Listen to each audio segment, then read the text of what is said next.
3వ అధ్యాయము 34వ వచనం చదవండి. యేసు తండ్రి వీరేమి చేయుచున్నారో వీరెరుగరు కనుక వీరిని క్షమించమని చెప్పారు. దయచేసి సరిపోతుందండి. చిన్న ప్రార్థన. ప్రేమగల దేవా, ఈ మొదటి మాటను ధ్యానించుకుని చూడగా సహాయం చేయమని యేసు కడడి కూర్చున్నాము తండ్రి. ఆమేన్. వీరేమి చేయుచున్నారో వీరెరుగరు కనుక వీరిని క్షమించుమని చెప్పారు. ప్రియమైన వాళ్ళారా,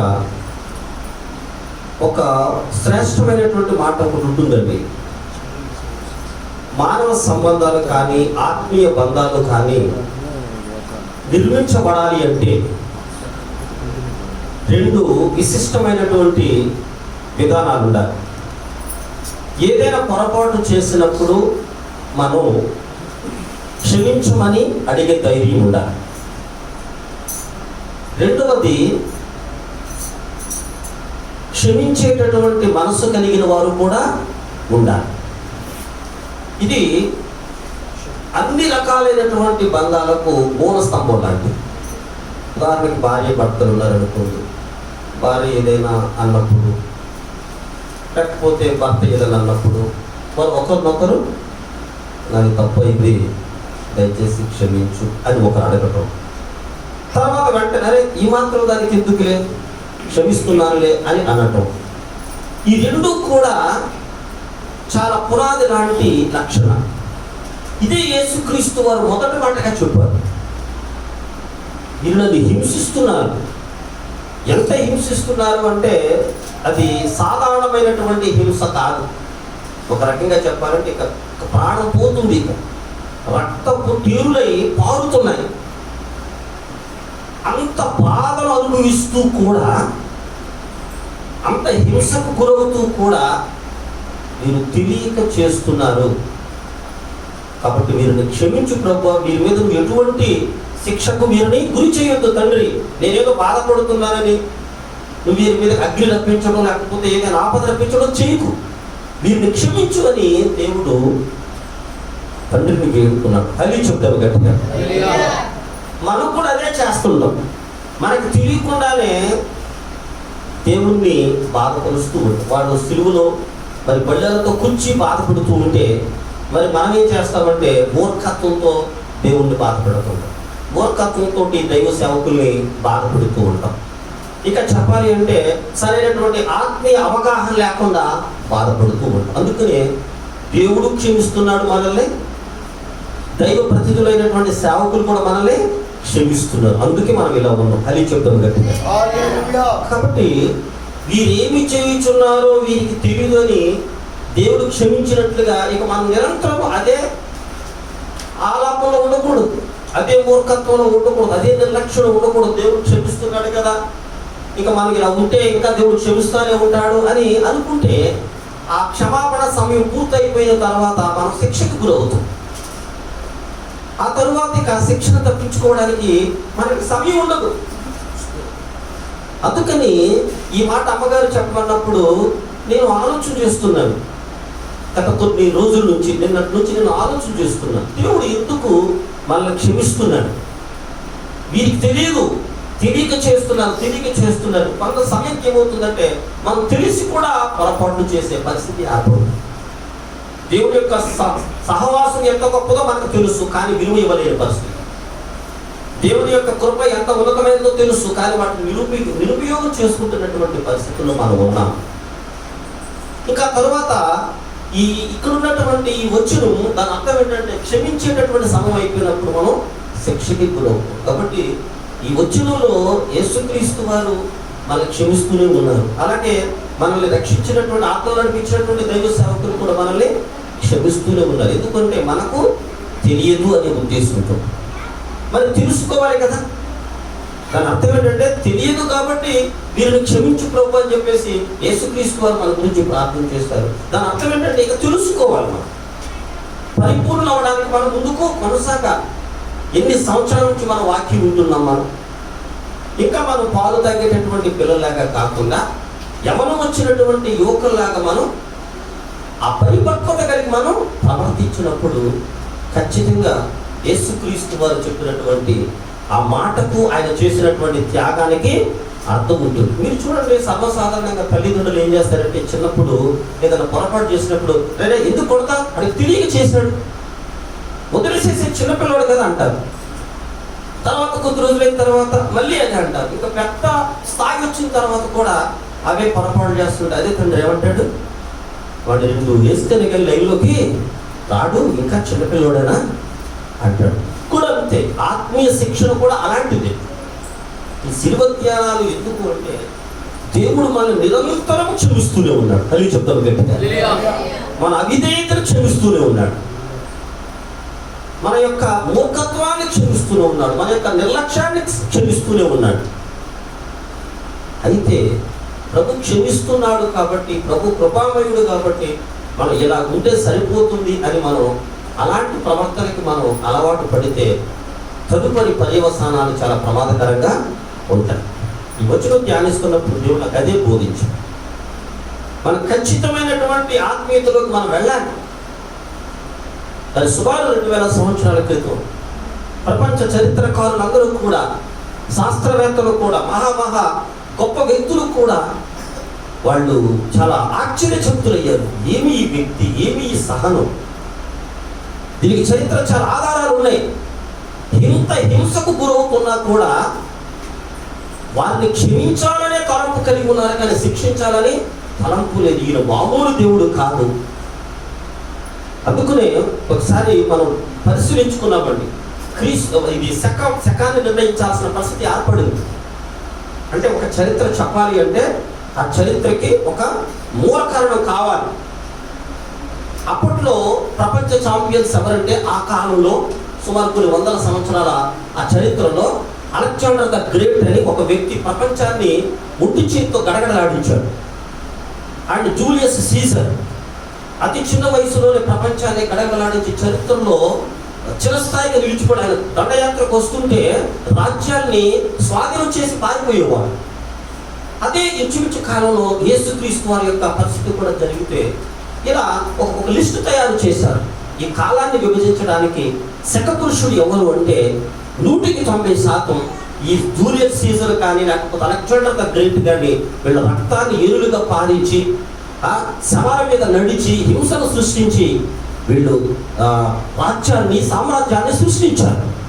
కానీ ప్రేమతోటి, అహింసతోటి, జాలితోటి, త్యాగంతో ఈ ప్రపంచాన్ని స్వాధీనపరుచుకున్నటువంటి ఒక వ్యక్తి యేసుక్రీస్తు. ఆయన నరుడు కాదు, ఆయన సాక్షాత్తు దైవ కుమారుడు అని చెప్పి అందరూ కూడా చెయ్యెత్తి సెల్యూట్ చేసి ఆయన్ని శకపురుషుడిని చేయడని చెప్పారు. అందుకని రామచరిత్ర చెప్పాలన్నా, రాముడు ఉన్నాడో లేదో తెలియదు కానీ కృష్ణ చరిత్ర చెప్పాలన్నా, రామాయణం గురించి చెప్పాలన్నా, ఏమి చెప్పాలన్నా క్రీస్తు శకం, క్రీస్తు పూర్వం అని వాళ్ళ పేర్లు చెప్పాల్సింది.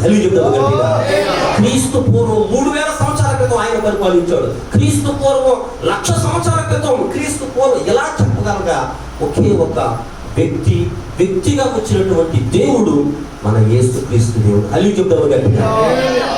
కాబట్టి ప్రియమైన వాళ్ళారా, ఆ మరణ క్షణాల్లో ఉన్నప్పుడు కూడా ప్రేమే మన జీవితానికి కావాలి.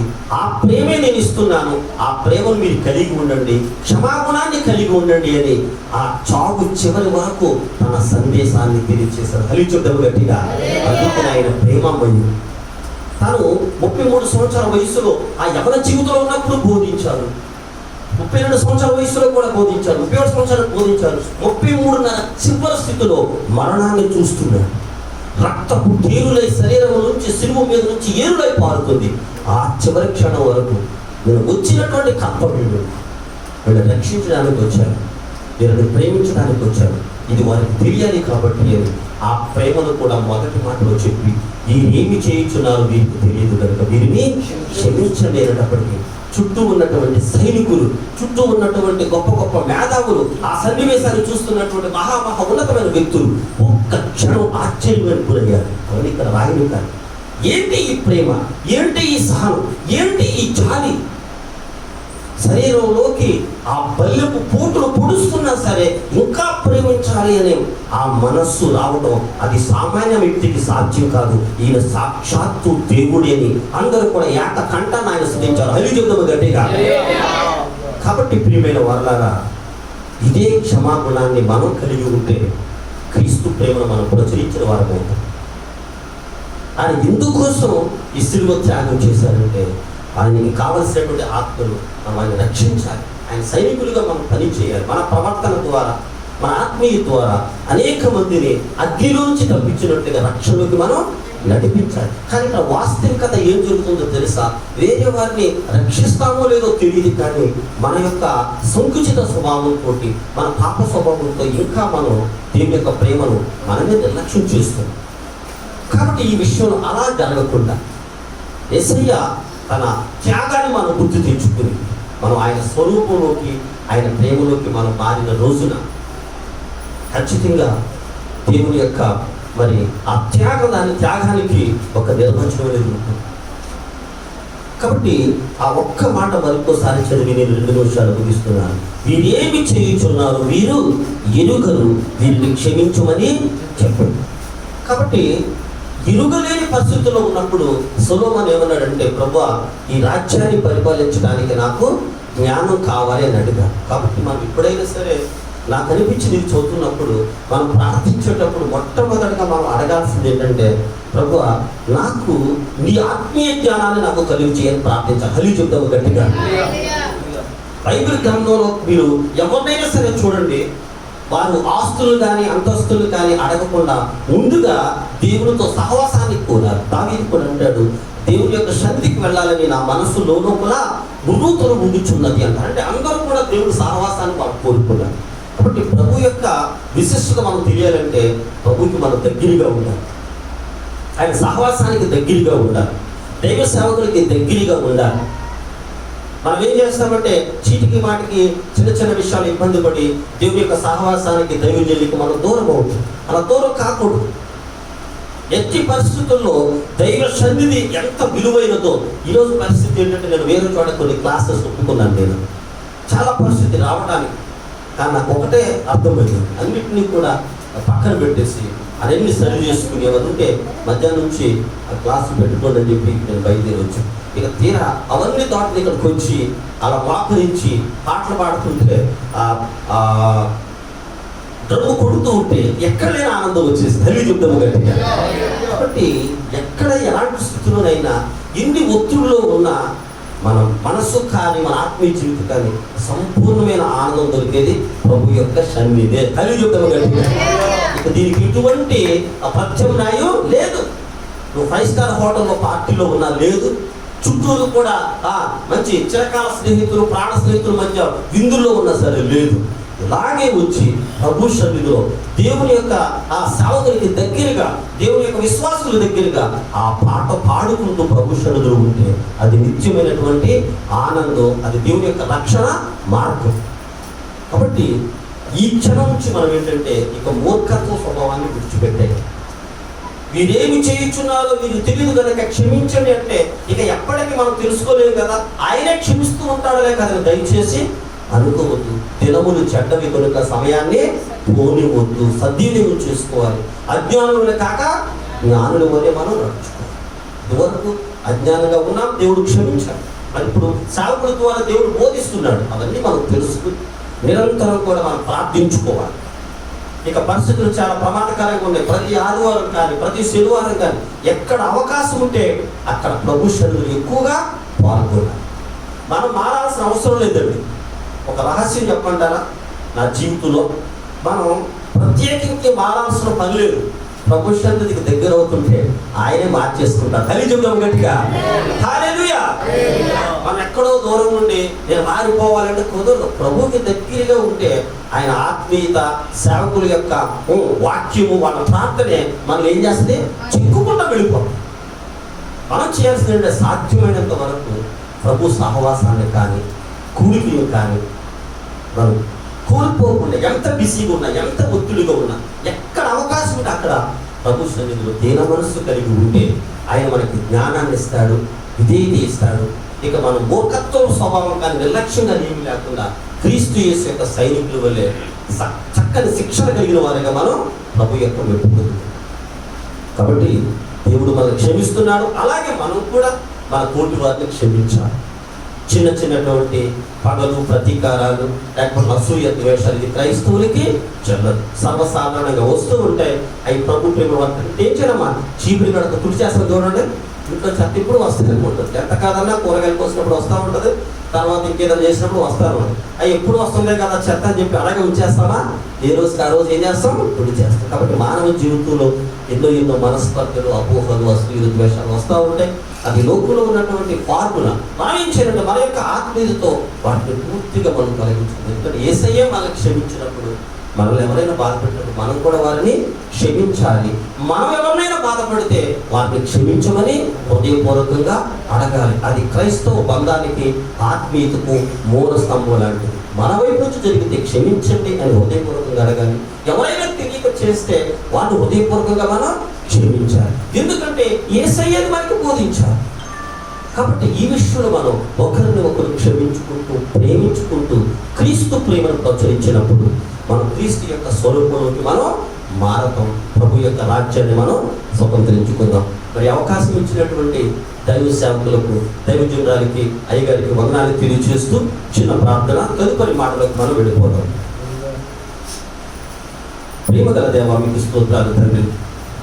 ఎంతైనటువంటి ఉన్నతమైనటువంటి దేవుడు ప్రభువా, చివరి రక్తము బొట్టు కొద్ది క్షణాలలో నీ ప్రాణం పోతుందని తెలిసి కూడా నీ వచ్చినటువంటి రహస్యాన్ని, నీ ప్రేమను నువ్వు ప్రచురించావు తండ్రి.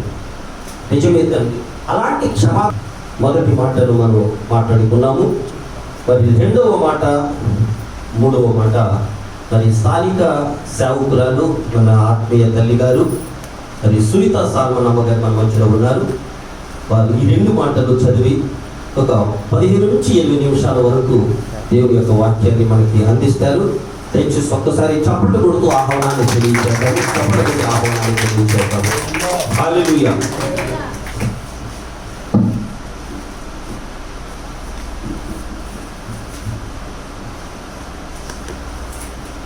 దేవుని స్తోత్రాలు చెల్లిద్దాం. హల్లెలూయా. దేవుడు తన మహాకృపను బట్టి ప్రాంతంలో మొట్టమొదటిసారిగా ఈ విధంగా శిలువ ధ్యానాలను వచ్చినటువంటి తొలికి జరగడానికి మన ఆత్మీయ తండ్రి గారు, శాలం మినిస్ట్రీ డైరెక్టర్ గారు, ఆత్మీయ తండ్రి గారు ఎవరైనా జాన్వేస్ గారు, అభిషిక్తులు గారు అందరూ మనకు చక్కటి సమయాన్ని ఇచ్చారు. సేవకులు మరి ఎన్నో పనులు అయినా కూడా చిన్న సంఘాన్ని ప్రేమించి ఇక్కడ, ఎందుకంటే గుంటూరులో పెద్ద సంఘం ఉంది, అది 400 మంది అంత విశ్వాసులు అయినా కూడా ఇక్కడ దేవుని యొక్క ప్రేమను తెలియజేయాలని ఇలాగే ఈ గుడికి ఏర్పాటు చేయడం జరిగిందండి. మొదటి మాటగా మరి విజయలక్ష్మి గారు మరి సహోదరులు తెలియజేశారు. మరి మనం రెండవ మాటలో మన సమయాన్ని అర్థం చేయకుండా లూకాసు వార్తల నుండి 23వ అధ్యాయం 43వ వచనాన్ని మనం చదువుకున్నాం. అందుకైన వానితో నేడు నీవు నాతో కూడా పరదైసులో ఉందువని నిశ్చయముగా నీతో చెప్పుచున్నానన్న చిన్న ప్రార్థన. పరిశుద్ధుడా స్తోత్రాలన్నా, మరి మీ సేవకులు ప్రేరేపించిన కొంచెం బిడ్డల యొక్క ఆసక్తిని బట్టి ఈ స్థలంలో నాన్న ఏ మంచి శుక్రవారం మరి యొక్క కూడికి జరగడానికి కృప చూపారు. నా బిడ్డలు ఎంతో ప్రయాసతో నా ఎన్నో పనులున్నా కూడా అవన్నీ కూడా దేవుని సన్నిధి కంటే ఎక్కువ కాదని ప్రభువా, మరి నీ ప్రజలతో గడపాలని దినము నాయన ఎంతో దూరం ప్రాంతం నుంచి ప్రయాసం తెచ్చారు. మరి మొదటి దిన కూడుకులు మరి మొదటి మాటను ప్రభువా నాయన మరి కుమారుడు గారు మీరు మాట్లాడారు. మరి ఒక రెండవ మాట్లాడబోతున్నాం. మరి మాకైతే తెలియదు నాయన, మీరు మాతో మాట్లాడినాయన మమ్మల్ని అందరినీ బలపరిచి మీ ప్రేమలోనికి నాయన మరి మేము ఆ రూపంలోకి రావడానికి మీ కృపద ఇచ్చాను. యేసునామములో ప్రార్థిస్తున్నాను తండ్రి. దేవుని స్తోత్రాలు. ప్రియ దేవుళ్ళారా, ఇక్కడ యేసు ప్రభు వారు శిలువలో పలికినటువంటి రెండవ మాట. వాస్తవాన్ని చూస్తే ఒక వ్యక్తి ఎవరైనా చనిపోతున్నప్పుడు, చనిపోయిన తర్వాత ఏమంటారు, ఏమైనా చెప్పారా అని అంటారు. ఎందుకంటే తన జీవిత కాలం ఎన్ని మాటలు పలికినా కూడా చివరిగా పలికే మాటలకి ఎక్కువ ప్రాముఖ్యత ఇస్తారు. ఏం మాట్లాడలేదనుకోండి, చివరికి ఏం చెప్పలేదా, ఎవరికి ఏం చెప్పలేదా అని అంటారు. చివరి మాటలు అనమాట అవి, ఇంకెప్పటికైనా గుర్తుండిపోతాయి ఆ మాటలు. అలాగే ప్రభువారి సిలువలో పలికినటువంటి మరి చివరి మాటలు ఇవి. ప్రత్యేకంగా కొన్ని వందల వేల సంవత్సరాల నుండి ఇలాగ ధ్యానం చేసుకుంటా ఉన్నారు భక్తులు. ఎందరో తెలియజేసినటువంటి మాటల్ని మనం మళ్ళా చెప్పుకుంటా ఉన్నాం. ఏమన్నానండి, దొంగతో అక్కడ యేసు ప్రభు వారితో పాటు ఇద్దరు నేరస్తులను ఆయనకు కుడివైపున ఒకరిని ఎడమవైపు ఒకరిని సిలువ వేయడం జరిగిందండి. యేసు ప్రభు వారిని అయితే మేకులతో, దాదాపు ఆ మేకులు అంటే 8 అంగుళాలు ఆ మేకులతో సిలువ కొట్టాడు. మరి అవి సిలువకి ఆ మేకులతో కొట్టబడుతున్నప్పుడు నరాలు తెగిపోయి చాలా భయంకరమైన బాధను అనిపిస్తూ ఉన్నారు. తలకు ముళ్ళ కిరీటం, ఆ నరాలు కొన్ని అంగుళాల లోతుకి దిగబడిపోయాడు, నరాలు తెగిపోయినాయి. ఇలాగ ప్రక్కలో బళ్ళు ఇలా భయంకరమైన శ్రమను అనుభవిస్తూ ఉన్నారు. ప్రక్కన ఉన్నటువంటి వారికేమో మరి చేతులు తాళతో కట్టినట్లు మనం చూస్తాం, వాస్తవం తెలియదు. కానీ అయితే ఇక్కడ యేసు ప్రభు వారితో పాటు వాళ్ళు కూడా సిలువలో వేలాడుతూ ఉన్నారు. అయితే వాళ్ళు కుడివైపున ఎడమ వైపున ఇద్దరు దొంగలు ఉన్నారు కదా, వాళ్ళల్లో ఒక ఆయన అంటున్నాడు, ఆయనను దూషిస్తూ ఉన్నారు. ఎందుకంటే యేసు ప్రభు వారు శరీరధారిగా ఉన్నప్పుడు చాలా మందిని బాగు చేశారు, చనిపోయిన వాళ్ళు లేపారు, కుంటి వారికి కాళ్ళు ఇచ్చారు, గుడ్డి వారికి కళ్ళు, ఇవన్నీ కూడా అద్భుతాలు చేశారు కదా. ఇవన్నీ జ్ఞాపకం చేసుకుంటా తెలుసు వాళ్ళకి, అయినా కూడా వారి యొక్క దేవునికి విరోధమైనటువంటి ఆ దొంగ బుద్ధులు అవన్నీ మానుకోక ఆ దొంగతనం చేసి మరి నేరాలు చేసి వాళ్ళు శిక్షను అనుభవిస్తూ ఉన్నారు. అయితే ఆయన ఏంటంటే పాపులను కూడా దేవుడు ప్రేమిస్తాడు కదా అని చెప్పి ఆ మాటలు విని వాళ్ళు ఏమన్నారంటే దూషిస్తున్నారు. మరి ఇప్పుడు మేము పాపం చేసి దాన్ని బట్టి శిక్ష అనుభవిస్తున్నాం, మరి నువ్వు దేవుడు కదా, మరి నువ్వేమి తప్పు చేసావు, నువ్వేం చేయలేదు కదా, నిన్ను గొప్ప కార్యాలు చేసావు కదా, మరి నిన్ను నువ్వు రక్షించుకొని 39 వచ్చిన కదా, నువ్వు క్రీస్తు కదా, నిన్ను నువ్వు రక్షించుకొని మమ్మల్ని కూడా రక్షించమని చెప్తా ఉన్నారు. ప్రియా దేవుని బిడ్డలారా, మనకు కూడా కష్టాల్లో బాధల్లో ఉన్నప్పుడు ప్రార్థన చేసే వాళ్ళని సేవకులు అంటూ ఉంటారు కదా. ఏదైనా వాళ్ళు కూడా కష్టాలు ఉన్నప్పుడు వాళ్ళే ఆ బాధపడుతున్నారు, వాళ్ళు నిజంగా దేవుని బిడ్డలైతే వాళ్ళకి ఎందుకు అలాగా ఆ శ్రమలు వస్తాయి, ఏదో నోటుకు వచ్చింది మాట్లాడుతూ ఉంటాం. ఆయన కూడా అదే బాధను బట్టి ఏం మాట్లాడుతున్నాడో తెలియడం లేదు. ఏమన్నాడు, నిన్ను రక్షించుకొని మమ్మల్ని కూడా రక్షించని చెప్పేసి వ్యతిరేకంగా మాట్లాడుతున్నాడు, దూషిస్తూ మాట్లాడుతున్నాడు, ఇంకా చాలా చాలా మరి అవమానకరంగా మాట్లాడుతున్నాడు. అయితే పక్కన ఉన్నటువంటి దొంగ కూడా ఆ మాటలు వింటున్నాడు, తను కూడా నేరస్తుడే. అయితే యేసు ప్రభు వారు సిలువలో పలికినటువంటి ఆ మొదటి మాట ఈ వ్యక్తిని, ఈ దొంగని మార్చేసినాడు.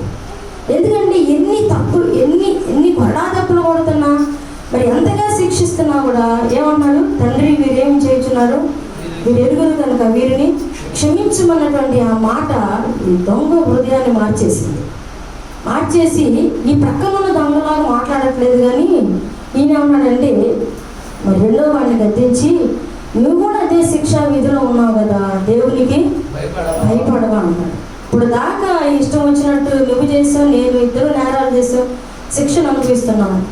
ఇక్కడ ఈ పలికినటువంటి ఆ మొదటి మాటను విన్నావు కదా, అంటే నేను అనుకుంటా ఉన్నాను, మరి ఈ పాపులను క్షమించి ఆయన ప్రేమ అనేది నీకు తెలియడం లేదా? ఆయన పాపి కాదు, ఎందుకంటే ఆయన ఎన్నో కార్యాలు, ఆయన ఎంతో పవిత్రుడు, అవన్నీ మనకు తెలిసి కూడా నువ్వు ఇలా మాట్లాడుతున్నావు. నువ్వు శిక్ష అనుభవించి పాపం చేసి తప్పు చేసి శిక్ష అనుభవిస్తున్నావు. ఈయనైతే ఏ తప్పిదం చేయలేదు కదా. మనకైతే ఇది న్యాయమే, ఎందుకంటే మనం నేరస్తులు కాబట్టి ఈ శిక్ష అనుభవిస్తూ ఉన్నాము. ఆయన ఏ నేరం చేయలేదు, అయినా కూడా మనం చేసినటువంటి పాపాలను బట్టి, మన దోషాలను బట్టి ఆయన శిక్షని అనుభవిస్తూ ఉన్నాడు. మనకి ఈయనే తప్పు చేయలేదు, అయినా శిక్ష అనుభవిస్తూ కూడా శిక్షిస్తున్న వారిని ఒక మాట కూడా మాట్లాడలేదు. అలాంటిది శిక్ష, మరి పాపము చేసి శిక్ష అనుభవిస్తున్న నువ్వు ఎందుకు మాట్లాడుతున్నావు? ఇప్పటికి కూడా నీకు బుద్ధి రావడం లేదా? ఇప్పటికీ నీకు తెలియడం లేదా? ఇప్పటికైనా నువ్వు మారవా అని చెప్పేసి ఆ పక్కన ఉన్న దొంగని ఆయన గద్దిస్తూ ఉన్నాడు. దేవునికి స్తోత్రం, హల్లెలూయా. మనం కూడా మనం చేసిన నేరాలను బట్టి, మన అవిధేయతను బట్టి కొన్ని శిక్షలు మనకు వస్తూ ఉంటాయి. ఒకసారి రోగాలు రావచ్చు, కొన్ని శ్రమలు రావచ్చు. ఆ సమయంలో మనం దేవుని బిడ్డల సేవకుని దూషించడం, లేదా వ్యతిరేకంగా మాట్లాడుతూ, లేకపోతే నాకే ఎందుకు వచ్చింది బాధ, నాకే ఎందుకు వచ్చింది ఈ శిక్ష, నాకే ఎందుకు రావాలి ఈ రోగాలు అని చెప్పేసి అనుకోవడం కాదు. కానీ ఒకసారి మనం ఆలోచించాలి, ఈ శిక్ష కలిగిందంటే నేను చేసిన అవిధేయత ఏదో ఉంది, నేను చేసిన నేరం ఏదో ఉంది, నేను మరి దేవుని బిడ్డలైతే ఏదో దేవునికి దూరం అయిపోయాను, అందుకే నాకు ఈ శిక్ష వచ్చింది, నాకు ఈ శ్రమ వచ్చిందని దాన్ని బట్టి దేవుని సన్నిధిలో క్షమాపణ అడుక్కోవాలి. ఈ దొంగ అదే అడిగాడు, నేను పాపినయ్యా, అయితే ఒక మాట అడుగుతున్నాను, ఆయనను చూచి ఏమన్నాడు, యేసు నీవు నీ రాజ్యంలోనికి వచ్చినప్పుడు నన్ను జ్ఞాపకం చేసుకోయా. దేవునికి స్తోత్రం, హల్లెలూయా. ఈయన యేసు ప్రభు వారిని సిలువ వేసింది 9 గంటలకి. 9 గంటలకు సిలువ వేశారు, ఆయన చనిపోయింది 3 గంటలకి. మొత్తం ఎన్ని గంటలు? 6 గంటలు. 6 గంటలు యేసు ప్రభు వారితో సహవాసం చేసినటువంటి ఈ దొంగకి పశ్చాత్తాపం వచ్చేసింది. ఆ సిలువలో పలుకుతున్న మాటలు, ఎంత శ్రమ అనుభవిస్తున్నా ఆయన మాట్లాడకుండా మౌనంగా శిక్ష అనుభవించడం, ఎవరిని దూషించకుండా, ఎవరిని కూడా ద్వేషించకుండా, మరి ఆయన పవిత్రత, ఆయన ప్రేమ, త్యాగం ఆ మొక్కలో చూస్తూ ఉన్నప్పుడు ఈ దొంగ మారిపోయాడు. ఎన్ని గంటల సహవాసం అండి? 6 గంటలు యేసయ్యతో ఆయన పక్కన ఉన్నాడు. అంతే, తన జీవితం ఏమైపోయింది? మారిపోయి మనము నేరస్తులు, ఈ శిక్ష మనకి తగ్గింది అన్నాడు. ఒక్కసారి మనం ఆలోచిద్దాం, మనం ఆయన 6 గంటలు సహవాసం చేస్తేనే బ్రతుకు మారిపోయింది. మన జీవితంలో మనం ఎన్ని దినాలు, ఎన్ని నెలలు, ఎన్ని సంవత్సరాలు ప్రభువుతో సహవాసం చేస్తున్నాం, ప్రభువుతో గడుపుతూ ఉన్నాం, దేవుని సన్నిధికి వస్తున్నాం, వాక్యం వింటూ ఉన్నాము. అయితే మన జీవితం ఎంత మార్చబడింది? మనం చేసిన తప్పుని ఇది తప్పు అని మనం ఎంతవరకు గుర్తించగలుగుతున్నాం? దానికి మరి ఎంతవరకు పశ్చాత్తాపడుతున్నాం? ప్రభు సన్నిధిలో ఎంతకి క్షమాపణ పొందుకొని మార్పు చెందాలని మనం ఆశపడుతున్నాం. దేవుని స్తోత్రం, హల్లెలూయా. ఇదేమో ఈ దొంగను చూసి మనం అదే నేర్చుకోవాలి. ఆయన ఇంకా ఆయనకి ఎంత కొద్ది సమయంలోనే ఆయనకి ఎంత మరి దేవుని విషయాలు తెలిసినాయి అంటే, యేసు నీవు నీ రాజ్యములోని కంటే కింద ఇక్కడ ఏమన్నా రాజ్యముతో అంటే యేసు ప్రభువు ఈయన ఒక రాజు, ఈయనకు ఒక రాజ్యం ఉంది, ఆయన రాజ్యంతో ఆయన రాబోతున్నాడు కదా. ఆ రాజ్యము మరి నీతి రాజ్యం. ఎందుకంటే ఇంత నీతిమంతుడు, ఇంత పరిశుద్ధుడు, ఇంత పవిత్రమూర్తి, ఇంత శాంతమూర్తి అంటే ఆయన రాజ్యం ఇంకెంత శాంతిమయంగా ఉంటుంది, ఎంత సమాధానం ఉంటుంది, ఎంత నెమ్మదిగా ఉంటుంది. అలాంటి శ్రేష్టమైన రాజ్యముతో ఆయన రాజ్యము చేయబోతున్నాడు. యూదుల రాజు అని చెప్పేసి అక్కడ పైన రాశాడు కదా. ఇవన్నీ కూడా తెలిసినటువంటి ఆయనకు అర్థమైపోయింది, గొప్ప రాజ్యం ఆయన చేయబోతున్నాడు. కాబట్టి దేవా, నువ్వు నీ రాజ్యంతో వస్తావు కదా, నీ రాజ్యంతో వచ్చినప్పుడు నన్ను కూడా నువ్వు జ్ఞాపకం చేసుకోయా. దేవునికి స్తోత్రం, హల్లెలూయా. ఒక 6 గంటల్లో ఎన్ని విషయాలు యేసయ్య దగ్గర నుంచి ఆయన గ్రహించాడు. ఎంత సహవాసం చేస్తున్నాం ప్రభువుతో, ఎంతవరకు ప్రభువుని గ్రహిస్తున్నాం, ఆయన ప్రేమను తెలుసుకున్నాం. ఆయన యొక్క రాబో దినాలలో ఆయన రాకడలో ఉన్నటువంటి విషయాలు కొన్ని వేల సంవత్సరాల కింద శిష్యులు అడిగి తెలుసుకున్నారు, ఈయన చూచి నేర్చుకున్నారు. దేవునికి స్తోత్రం, హల్లెలూయా. కాబట్టి ప్రియ దేవుని బిడ్డలారా, ఈ దినమందు 2వ మాటలో మనం గ్రహించాల్సింది ఏంటంటే, మనము చేసిన దానికి ప్రతిఫలంగా శిక్ష అనుభవిస్తున్నప్పుడు దాన్ని బట్టి మనం ఎవరిని దూషించక, మనము నడతలతో, కళ్ళతో చూసినవే కానీ, ఆలోచించినవే తలంపులు కానీ, మన యొక్క ప్రవర్తన బట్టి కానీ, కొన్ని పాపాలను బట్టి మనకు శిక్ష వస్తుంది. అయితే ఆ శిక్ష నుండి తప్పించడానికి మన ప్రభు సిద్ధంగా ఉన్నాడు. ఈరోజు దాన్ని మన పశ్చాత్తాపడి, ప్రభువా ఈ శిక్ష నాకు తగిందే, ఇప్పటి వరకు అనుకున్నాం నాకెందుకు రావాలి, నాకెందుకు కలగాలి ఈ బాధ అనుకున్నాం, కానీ ఈ శిక్ష నాకు తగ్గిందేనయ్యా. అయితే ఈ శిక్ష నుండి తప్పించుకోవడానికి మొదట నా జీవితాన్ని మార్చయ్యా, నీ బిడ్డగా నన్ను చేసుకోయ్యా, నీ పరలోక రాజ్యంలో నేను ఉండాలయ్యా అని చెప్పేసి మనం ప్రార్థన చేస్తే, ఆనాడు దొంగతో యేసయ్య నేడు నీవు నాతో కూడా పరదేశంలో ఉందు అని నిశ్చయంగా నీతో చెప్పుచున్నాను ఆ దొంగతో ఎలా యేసయ్య చెప్పాడు. ఈరోజు కూడా మనం నిజంగా హృదయపూర్వకంగా పశ్చాత్తాపంతో ప్రార్థన చేస్తే, ఈరోజు నీతో నాతో అదే మాట, నా కుమారుడా, నా కుమార్తె, నిశ్చయంగా నీవు నాతో ఉంటావు, నేను నాతో తీసుకువెళ్తాను, ఆ రాజ్యంలో నీవు నాతో ఉంటావు అని ఆయనే దృఢంగా మాట్లాడుతున్నారు. దేవునికి స్తోత్రం, హల్లెలూయా. ఇది దేవుని యొక్క మరి 2వ మాట. దొంగతో పలికిన దేవుడు దొంగకి వాగ్దానం చేసిన దేవుడు ఈరోజు మనందరికీ వాగ్దానం చేస్తున్నాడు. ఎందుకంటే పరలోక రాజ్యం మన కోసమే. సాతాను కోసం ఉంచిందేమో నరకం, ఆయన పోలిక ఆయన స్వరూపంగా చేయబడిన మనకేమో నియమించింది పరలోకం. పరలోక రాజ్యంలో ఉండటానికి దేవుడు మనల్ని ఏర్పాటు చేసుకుంది. ఉగ్రత పాలవడానికి కాదు, మనం రక్షించడానికి ఆయన ఏర్పాటు చేస్తున్నాడు. కాబట్టి ఒకటే మనం చేయాల్సింది, విరిగి నలిగిన హృదయానికి ఆయనకు అప్పగించి మనము పాపులమని తెలుసుకొని ఆ పాపాన్ని ఒప్పుకొని తన అతిక్రమం పరిహారం నొందినవాడు, తన పాపములు ప్రాయశ్చిత్తం నొందినవాడు ధన్యుడు. దేవునికి స్తోత్రం, హల్లెలూయా. అలాగే మన జీవితాలను మనం దేవునికి అప్పగించుకుందాం. అలాగే మరి ఉన్నటువంటి దాన్ని బట్టి ఎవరు ఏంటంటున్నారు, 3వ మాట కూడా మనం చెప్పుకుందాం. యోహాను సువార్త నుండి 19వ అధ్యాయము సేవకులు ఉన్నారు, మనకి ఇవన్నీ కూడా మళ్ళీ చెప్తారు. యోహాను సువార్త 19వ అధ్యాయము 26వ వచనం మనం చదువుకుందాం.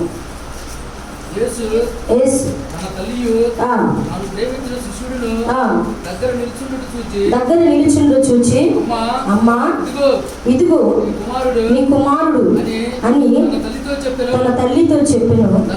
తరువాత శిష్యుని చూచి, ఇదిగో నీ తల్లి అని చెప్పెను. ఆ గడియ నుండి ఆ శిష్యుడు ఆమెను తన ఎంట. యేసు ప్రభు వారు సిలువలో పలికినటువంటి 3వ మాట. ఒకసారి చూడండి, ఒక వ్యక్తి బాధల్లో ఉన్నాడు. మామూలు జనరల్గా మనం ఆలోచిస్తాం, మనమే బాధల్లో ఉన్నాం, కష్టాల్లో ఉన్నాం, వేదనతో ఉన్నాం, ఇతరుల బాధల గురించి మనం ఆలోచించగలమా? ఒకవేళ అన్నారు అనుకోండి, నా సోప నేను బండ్లాగా వస్తున్నాను, నేను అక్కడ కొన్నాను అంటాం. కానీ యేసయ్య మనలాంటి వ్యక్తి కాదు. ఆయన మన వల్లే ఆయన శరీర రూపిగా నరుడిగా జన్మించాడు, కానీ ఆయన దైవ మానవుడు. దేవునికి స్తోత్రం, హల్లెలూయా. అందుకనే ఆయన మాటలు బహుశ్రేష్టమైనవి అనమాట. ఆయన శరీరధారిగా ఉన్నా కూడా ఆయన మాటలు శారీరకంగా పలకలేదు, చాలా అవరి ప్రేమతో కూడిన పలుకులేవి, ఇతరుల యొక్క బాగును కోరుకునేవి, స్వార్థం లేనటువంటి మాటలు. దేవునికి స్తోత్రం, హల్లెలూయా. అప్పటికే ప్రభువారు సిలువలో బహు వ్యాధులతో ఉన్నారు, దుఃఖముతో ఉన్నారు. అయినా కూడా తన తల్లిని గురించి ఆలోచిస్తూ ఉన్నారు. తనను కరిగినటువంటి తల్లి, తనను పెంచినటువంటి తల్లి, తన కొరకు ఎన్నో అవమానాలు పొందినటువంటి తల్లి కదా, ఎన్నో అవమానాలు పొంది అందరూ కూడా చీ అన్నారు. ఎందుకంటే పరిస్థితులను బట్టి అలా మాట్లాడవలసి వచ్చింది. కాబట్టి అవన్నీ ఆయన జ్ఞాపకం చేసుకున్నాడు. నా తల్లికి ఎప్పుడు నేను కష్టం రానికూడదని ఆయన చాలా ప్రేమ. ఎందుకంటే యేసయ్య ప్రేమ కలిగిన వాడు, ఆయన బాధ్యత కలిగినటువంటి వాడని ఈ మాటలో మనకు తెలుస్తూ ఉంటుంది. సామెతలో ఉంటుంది కదా, 23-22లో ఉంటుంది, నీ ముదిమి అందు నీ తల్లిని నువ్వు నిర్లక్ష్యం చేయొద్దు అని ఉంది. మరి తల్లి కూడా వృద్ధాప్యంలోకి వస్తూ ఉంది. యేసయ్యకి 33.5 సంవత్సరాలు, అంటే ఇంచుమించు మరి ఆమెకు ఒక 50 దాకా ఉండొచ్చు.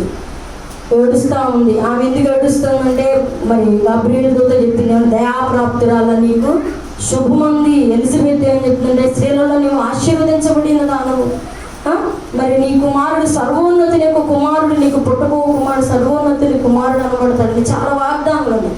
అవన్నీ జ్ఞాపకం చేసుకుంటా ఉంది. ఇదేనా మరి దయాప్రాప్తులన్నాను, ఇదేనా నాకు దేవుడు ఇచ్చిన దయ? ఏంటి ప్రభు అన్న దుఃఖముతో కన్నీరు మున్నీరు ఏడుస్తూ ఉంది, గుండె బాదుకుంటా ఉంది.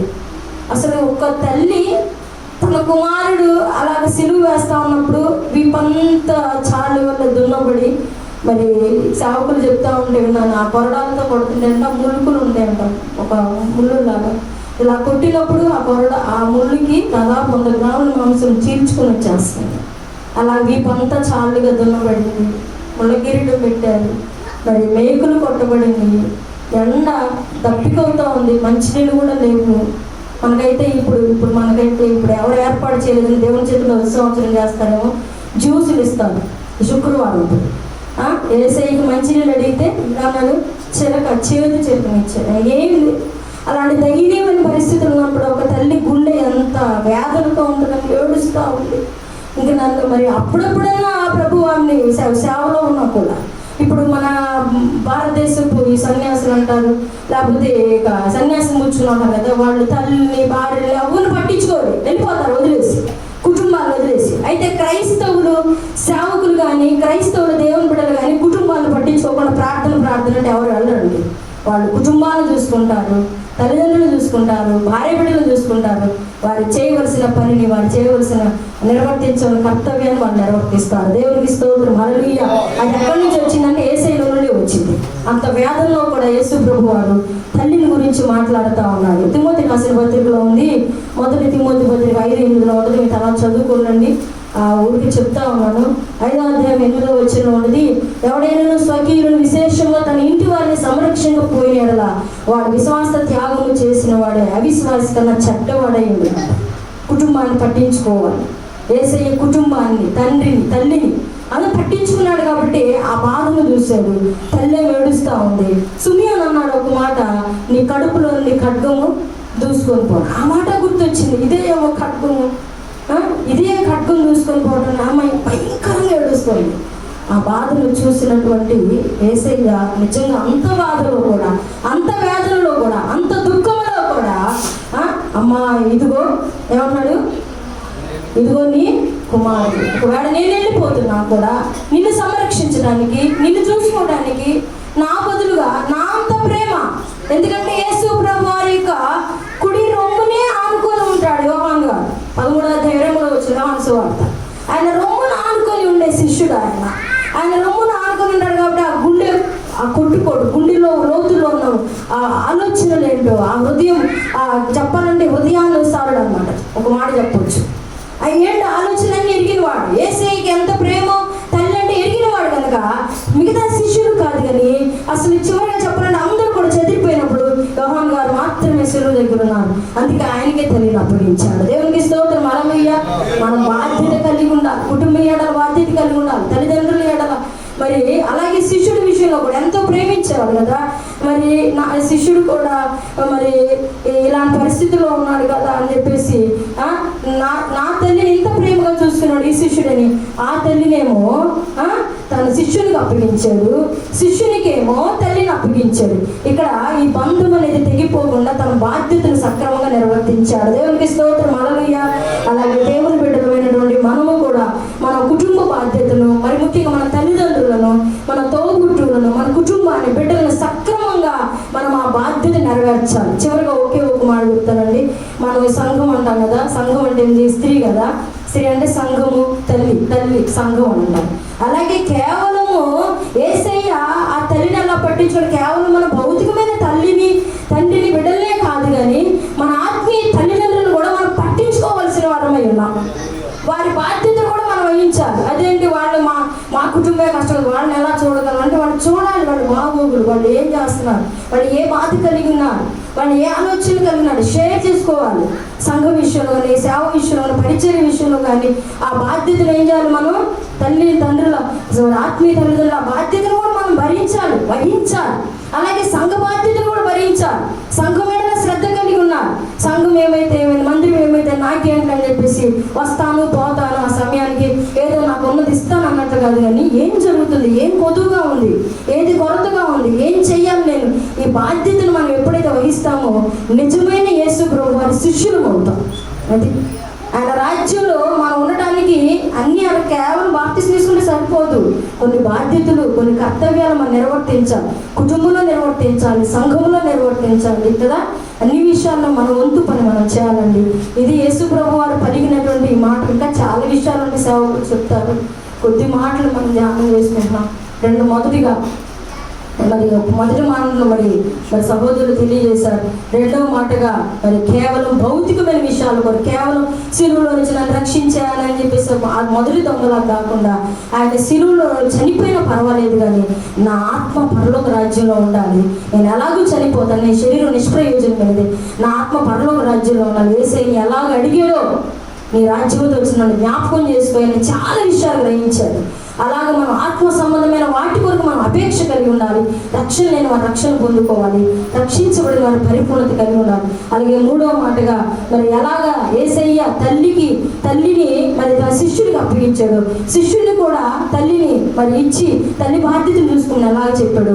అలాగే మనం కూడా మన తల్లిదండ్రులను, మన కుటుంబాల బాధ్యత కలిగి, సంఘమేళల బాధ్యత కలిగి నమ్మకమైనటువంటి ప్రభు శిష్యులుగా ఉందాం. అలాంటి కృపను దేవుడు మనకు అనుగ్రహించింది కాక.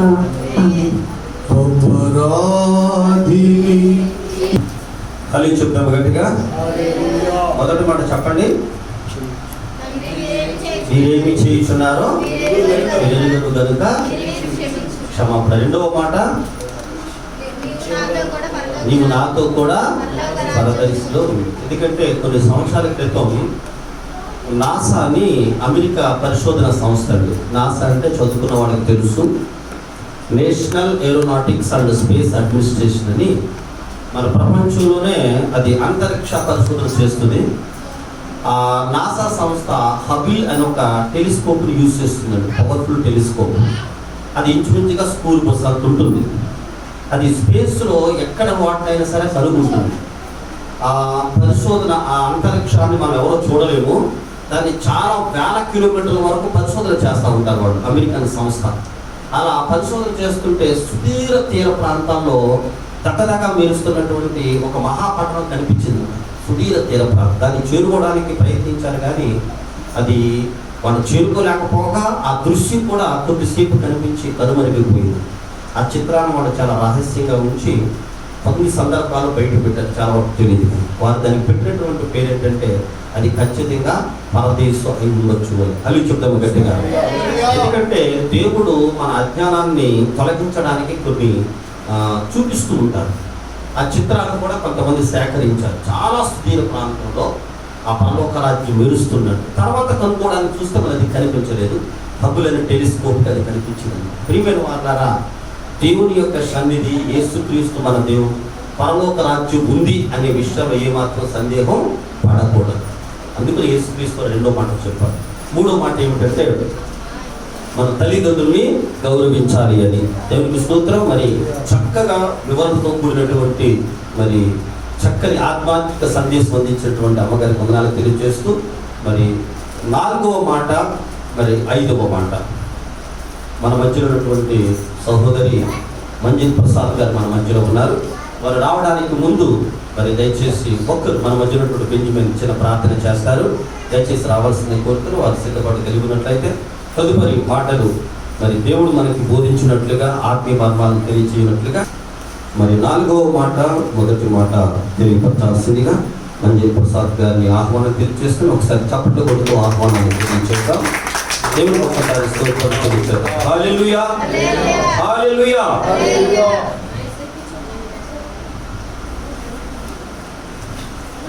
దేవుని ఘనమైన నామానికి స్తోత్రాలు. ఇక్కడ కూర్చున్నటువంటి ప్రతి ఒక్కరికి కూడా ప్రభు నామం పేరట వందనాలు చేస్తున్నాను. నాకు ఈ అవకాశం ఇచ్చినటువంటి నా ఆత్మీయ తండ్రి గారికి ప్రత్యేకమైన వందనాలు తెలియపరుస్తున్నాను. అలాగే ఈ సంఘ సేవకురాలైనటువంటి సునీత సాల్మన్ అమ్మగారికి కూడా వందనాలు తెలియజేస్తున్నాను. మరి ఈ దినాన ఈ శుక్రవారం శిలువ పైన మన యేసు ప్రభువారు చాలా విలువైనటువంటి మాటలు, 7 మాటలు పలికారు. ఆ 7 మాటలు కూడా చాలా విలువైనవి, అమూల్యమైనవి. మా ఆత్మీయ తండ్రి ఎప్పుడు కూడా మా సంఘంలో ఒక మాట చెప్తూ ఉంటారు. ఏంటంటే 7 అనేటువంటి అంకె సంపూర్ణ సంఖ్య, దేవుని అంకె. ఈ మాట ఎప్పుడు కూడా నా హృదయంలో మరి మా ఆత్మీయ తండ్రి చెప్పిన మాట ఎప్పుడు గుర్తు చేసుకుంటూ ఉంటాను. సంపూర్ణ సంఖ్య, దేవుని అంకె. అయితే ఇప్పటి వరకు మరి పరిశుద్ధులు 3 మాటలు తెలియపరిచారు. 4వ మాటగా మత్తయి సువార్త 27వ అధ్యాయము 46వ వచనం. మత్తయి సువార్త 27వ అధ్యాయము 46వ వచనం.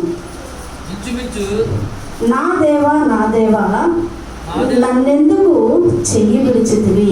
హల్లెలూయా. ఈ 4వ మాట, నా దేవా, నా దేవా, నన్నెందుకు చెయ్యి విడిచితివి అనేటువంటి మాటను మనం ధ్యానం చేస్తే, యేసు ప్రభువారు తన కుమారుడైనటువంటి యేసు ప్రభువారి చెయ్యిని ఎందుకు విడిచారంటే, ఇక్కడ కూర్చున్నటువంటి మరి ఈ భూలోకంలో వసిస్తున్నటువంటి ప్రతి మానవాళి చేతిని పట్టుకోవడానికే ఆయన తన కుమారుని చేతిని విడిచిపెట్టవలసి వచ్చింది. హల్లెలూయా. ఇప్పటివరకు కూడా యేసయ్య నా తండ్రి, నా తండ్రి, మరి మొదటి మాటలో తండ్రి వీరేమి చేస్తున్నారు, వీరు ఎరుగురు, వీరిని క్షమించమని పలికినటువంటి యేసు ప్రభువారు అనేక ఉపమానాల్లో కూడా నా తండ్రి ఇంట అనేక నివాసములు కలవు, నా తండ్రి, నా తండ్రి అనేటువంటి పిలుస్తూ ప్రార్థన ప్రార్థిస్తూ ఉన్నటువంటి యేసుప్రభు వారు ఒక్కసారిగా ఈ మాటలో ఏమంటున్నారంటే, నా దేవా నా దేవా నన్నెందుకు చెయ్యి విడిచితివి అని చెప్పేసి సంబోధిస్తున్నారు. ఎందుకు ఆయన మనిషి వలె మానవుని వలె నా దేవా అని ప్రార్థించవలసి వస్తుంది? ఎందుకు ఆ రీతిగా నా దేవా అంటున్నారంటే, ఈ సమయానికి ఈ యొక్క మాట పలుకుతున్నప్పుడు ఆయన శాపగ్రాహ్య శిలువ మీద వేలాడుతున్నప్పుడు నా పాపములన్నిటినీ కూడా ఆయన భుజాల మీద వేసుకున్నాడు. కాబట్టి మనందరి పాపాలను ఆయన భుజాల మీద వేసుకొని ఆయన మోస్తూ ఉన్నారు. కాబట్టి పాపం అనున్నది ఆయన మీద వేసుకున్నారు. కాబట్టి ఇక్కడ తండ్రికి కుమారునికి ఉన్న ఎడబాటును బట్టి నా దేవా నన్నేలా నా చెయ్యి విడిచితివి అని చెప్పేసి బిగ్గరగా యేసుప్రభు వారు ఆ యొక్క 7 మాటల్లో 4వ మాటగా ఈ మాటను పలుకుతున్నారు. పరిశుద్ధ గ్రంథంలో మనం గమనించినట్లయితే ఇదే మాట దావీదయ్య 22వ దావీదు కీర్తనలో మొదటి వచనంలో ఉంటుంది. మొదటి వచనంలో 22వ దావీదు కీర్తన, నా దేవా నీవు నన్నేల విడనాడితివి. చాలమ్మా. అంటే ఈ మాట ప్రవచనాత్మకమైనటువంటి మాటని 1000 సంవత్సరాల క్రితమే భక్తులైనటువంటి దావీదు నోట ఈ మాటను దేవుడు ఉంచాడు. హల్లెలూయా.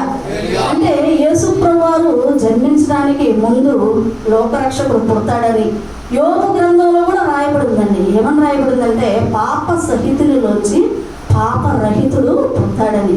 సహితుడు అంటే పాపము కలిగిన వాడు, రహితుడు అంటే లేనివాడు అన్నమాట. ఆ విధంగా లోకరక్షకుడు పుడతాడని వేదాలు కూడా తెలియపరుస్తుంది. మానవాళి యొక్క రక్షణార్థము ఆయన మరణమవుతాడని, ఆయన బలిపశువుగా మారుతాడని ముందుగానే లేఖనాల్లో ప్రవచనాత్మకంగా రాయబడ్డాయి. అంతేకాకుండా వేదాల్లో కూడా మరి కన్య మరియన యేసుప్రభు వారు పుడతారని కూడా రాయబడింది. మరి అప్పటిదాకా యేసుప్రభు వారు మనం ఒక్క మాట యోహాను సువార్త 8వ అధ్యాయం 45వ వచనంలో గమనించినట్లయితే యేసుప్రభు వారు ఒక సవాల్ వేస్తారు. ఏమనంటే, నాలో పాపం ఉన్నదని మీలో ఎవరు స్థాపించగలరు? అంటే నాలో ఏ పాపము లేదు, నాలో పాపము ఉందని ఎవరు స్థాపిస్తారని చెప్పేసి అక్కడ ప్రశ్నిస్తారు. అలా అనినటువంటి యేసుప్రభు వారే ఈ సమయంలో నా దేవా నన్నేల విడనాడితివి అని చెప్పేసి నా ఆర్తధ్వనిని ఆ సమయంలో వినిపిస్తూ ఉన్నారు. యేసుప్రభు వారు మరి మనల్ని ఎందుకు ఆయన ఈ రీతిగా శాపగ్రాహి అయినటువంటి ఆ యొక్క శిలువలో వేలాడుతూ మన కోసం ఆయన బలియాగం అవ్వాల్సి వచ్చిందంటే, ఆది కాండంలోనే మనం చూస్తాం. యాకోబుకి ఒక దర్శనం వస్తుంది. ఏమని దర్శనం వస్తుంది? ఒక నిచ్చెన కనబడుతుంది దర్శనంలో. ఆ నిచ్చెన మీద దేవదూతలు పైకి ఎక్కుటయో కిందకు దిగుటయో మనం గమనిస్తాం. ఆ నిచ్చెన ఎవరండి? ఆ నిచ్చెన మన యేసుప్రభు వారే. మన పరలోక రాజ్యములో, ఆయన నిత్య రాజ్యములో ఆయన ఆ యొక్క తండ్రి దగ్గరికి మనం చేరుకోవాలంటే మనకు మనంగా వెళ్ళలేమండి. మనకి యేసుప్రభు మన కొరకు ఆయన కార్చినటువంటి రక్తంతో మన పాపాలన్నీ, మన అతిక్రమాలన్నీ క్షమించబడితేనే ఆయన ద్వారా, ఆయన అంటాడు కదా, నేనే ద్వారమును అని, నేను గొర్రెలకు మంచి కాపరిని అని చెప్పేసి అంటాడు కదా, ఆయన ద్వారానే మనం పరలోక రాజ్యానికి చేరగలుగుతాం. కాబట్టి అందుకొరకే ఆయన ఏం చేయవలసి వచ్చిందంటే, మన పాపముల నిమిత్తం, మన అపరాధముల నిమిత్తం మనం చచ్చిన వారమై ఉండగా ఆయన మన కొరకు ఆయన త్యాగం చేయాల్సి వచ్చింది. హల్లెలూయా. అయితే మరి ఒక చిన్న ఉదాహరణ చెప్తాను. ఏంటంటే, ఏదైనా ఒక గొర్రెల దొడ్డి కానీ లేదా ఒక గేదెలు ఉన్నటువంటి ప్రదేశంలో కానీ అది వేరే వాళ్ళ యొక్క గొర్రెల దొడ్డిలోకి వెళ్ళి మన గొర్రెలన్నీ కలిసి దాన్నంతా పాడు చేసేసి అనుకోండి, ఆ గొర్రెలని ఎవరైనా అక్కడ ఉన్నటువంటి యజమానులు తిడతారా? తిట్టరు. ఆ గొర్రెలను పెంచేటువంటి యజమానిని వెల చెల్లించమంటారు. అట్లాగే ఆ వెల ఎవరు చెల్లించారంటే, పాపులమైనటువంటి మన కోసం, మన పాపాల నిమిత్తం ఆయన వేలాడి మన కొరకు ఆయన మరి విమోచన క్రయధనముగా ఆయన తన శిలువ రక్తాన్ని చెల్లించారు. హల్లెలూయా. ఈ వాస్తవాన్ని మనం గ్రహించి మరి యేసు ప్రభు వారే మన కొరకు ఆయన వేలాడారని, మన కొరకు ఆయన శిరస్సు మొదలుకొని అరిపాదం వరకు కూడా మన ఆయన తన రక్తాన్ని చిందించారని తేటగా పరిశుద్ధ గ్రంథంలో రాయబడింది. 2వ కొరింథీయులకు రాసిన పత్రిక 5వ అధ్యాయము 21వ వచనంలో ఒక్కసారి గమనించినట్లయితే ఆ రిఫరెన్స్ ఒకసారి చదవండి, సహాయం చేయండి. 2వ కొరింథీయులకు 5వ అధ్యాయము 21వ వచనం. ఎందుకనగా మనం ఆయన యందు దేవుని నీతి అగునట్లు పాపమెరుగని ఆయనను మన కోసము పాపముగా చేసెను. హల్లెలూయా. మన నిమిత్తం మన కొరకు పాపమే ఎరుగని ఆయనను పాపముగా చేసెను అని తేటగా బైబిల్ గ్రంథంలో రాయబడింది. యెషయా గ్రంథం 53వ అధ్యాయంలో కూడా మొత్తం మీరు తర్వాత చదువుకోండి. మన అతిక్రమ క్రియలను బట్టి ఆయన నలగొట్టబడ్డాడు, గాయపరచబడ్డాడు అని చెప్పేసి యెషయా ప్రవక్తల ప్రవచనాల గ్రంథం యెషయా గ్రంథంలో కూడా మరి యేసు ప్రభు వారి గురించి, ఆయన బలియాగం గురించి రాయబడింది. ఈ రీతిగా మరి ఈ యొక్క 4వ మాటలో మనం తెలుసుకోవాల్సినటువంటి వాస్తవం ఏంటంటే, మనము పవిత్రంగా పరిశుద్ధంగా ఉండాలని, మనం ఆయనతో వసించాలని, ఆయన రాజ్యానికి చేరాలని, మన కోసం ఆయన మన పాప భారాన్ని ఆయన వహించారు. కాబట్టి ఈ లోకంలో ఆయన శ్రమలను, సిలువలో ఆయన చేసినటువంటి త్యాగాన్ని మనం ధ్యానం చేస్తూ ఉండాలి. ఆయన మన కొరకు చేసినటువంటి త్యాగాన్ని, సమర్పణను మనం ఒక్కొక్కసారి జ్ఞాపకం చేసుకుంటూ ఉండాలి. ఎందుకంటే కేవలం ఈ దినాలు మాత్రమే కాదండి, నిత్యము మనం ఏ పాపంలో పడకుండా, ఏ శోధనలో పడకుండా నా నిమిత్తమే కదా ప్రభువారు ఆయన పాపమెరుగని ఆయన పాపముగా చేయబడ్డాడు కదా అని చెప్పేసి, నా కొరకే కదా తండ్రి కూడా తన కుమారుడి చేతిని విడిచిపెట్టాడు కదా అని చెప్పేసి వాస్తవాన్ని మనం గ్రహించి ఆత్మ పరిశీలన చేసుకుంటూ ఉండాలి. పాపానికి పాదాలు పరుగులెత్తేటప్పుడు ఒకసారి జ్ఞాపకం చేసుకోవాలి.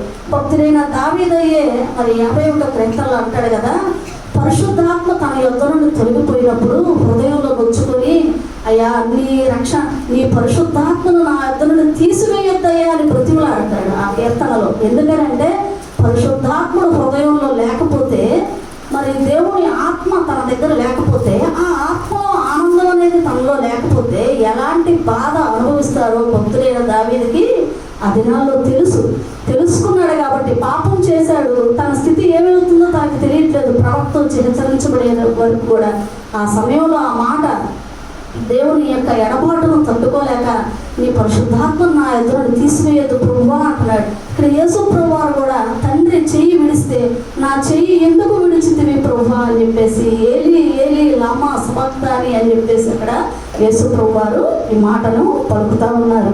హల్లెలూయా. ఒక చిన్న ఉపమానం అండి, తప్పిపోయిన కుమారుడు విషయం కదా మీరు చాలాసార్లు అనేక సార్లు చదివి ఉంటారు, మీరు అందరికీ తెలిసే ఉంటుంది. చిన్న కుమారుడు ఏం చేస్తాడు, తండ్రి ఆస్తిలో భాగమడి వేసి తన వాట అడిగి దూర ప్రాంతానికి వెళ్ళిపోయి అక్కడ పందుల పొట్టుతో కడుపు నింపుకుంటున్నప్పుడు నా తండ్రి దగ్గర కూలివారిగా ఉండాలనే ఆశతో వస్తాడు. యేసుప్రభు వారు మన నుంచి ఏమి ఆయన కోరుకుంటున్నారంటే, నీవు ఏ పాపపు స్థితిలో ఉన్నా ఒక్కసారి నా వద్దకు రా అని చెప్పేసి దేవుడు ఈ దినాన పిలుస్తా ఉన్నాడు. తప్పిపోయిన కుమారుడు తన తప్పు తెలుసుకున్నాడు, పశ్చాత్తాపడ్డాడు. ఇక నా తండ్రి దగ్గరకు వస్తే తన కుమారుడిని అనిపించుకోకపోయినా కూలివానుగానైనా ఉండాలని ఆశతో వచ్చాడు. కుమారుడైతే తప్పిపోయాడు, కానీ తండ్రి ఎప్పుడు కూడా తప్పిపోలేదు. హల్లెలూయా. మన విషయంలో కూడా మనం అనేక విషయాల్లో తప్పిపోతాం, కానీ మన తండ్రి యొక్క ప్రేమ ఎప్పుడు తప్పిపోదు. ఆయన ప్రేమిస్తూనే ఉంటాడు. ఆయన మన పట్ల వాత్సల్యతను చూపుతూ ఉంటాడు. ఈ వాత్సల్యత అనే మాట ఒకసారి యెషయా గ్రంథం 54వ అధ్యాయంలో 7వ వచనం.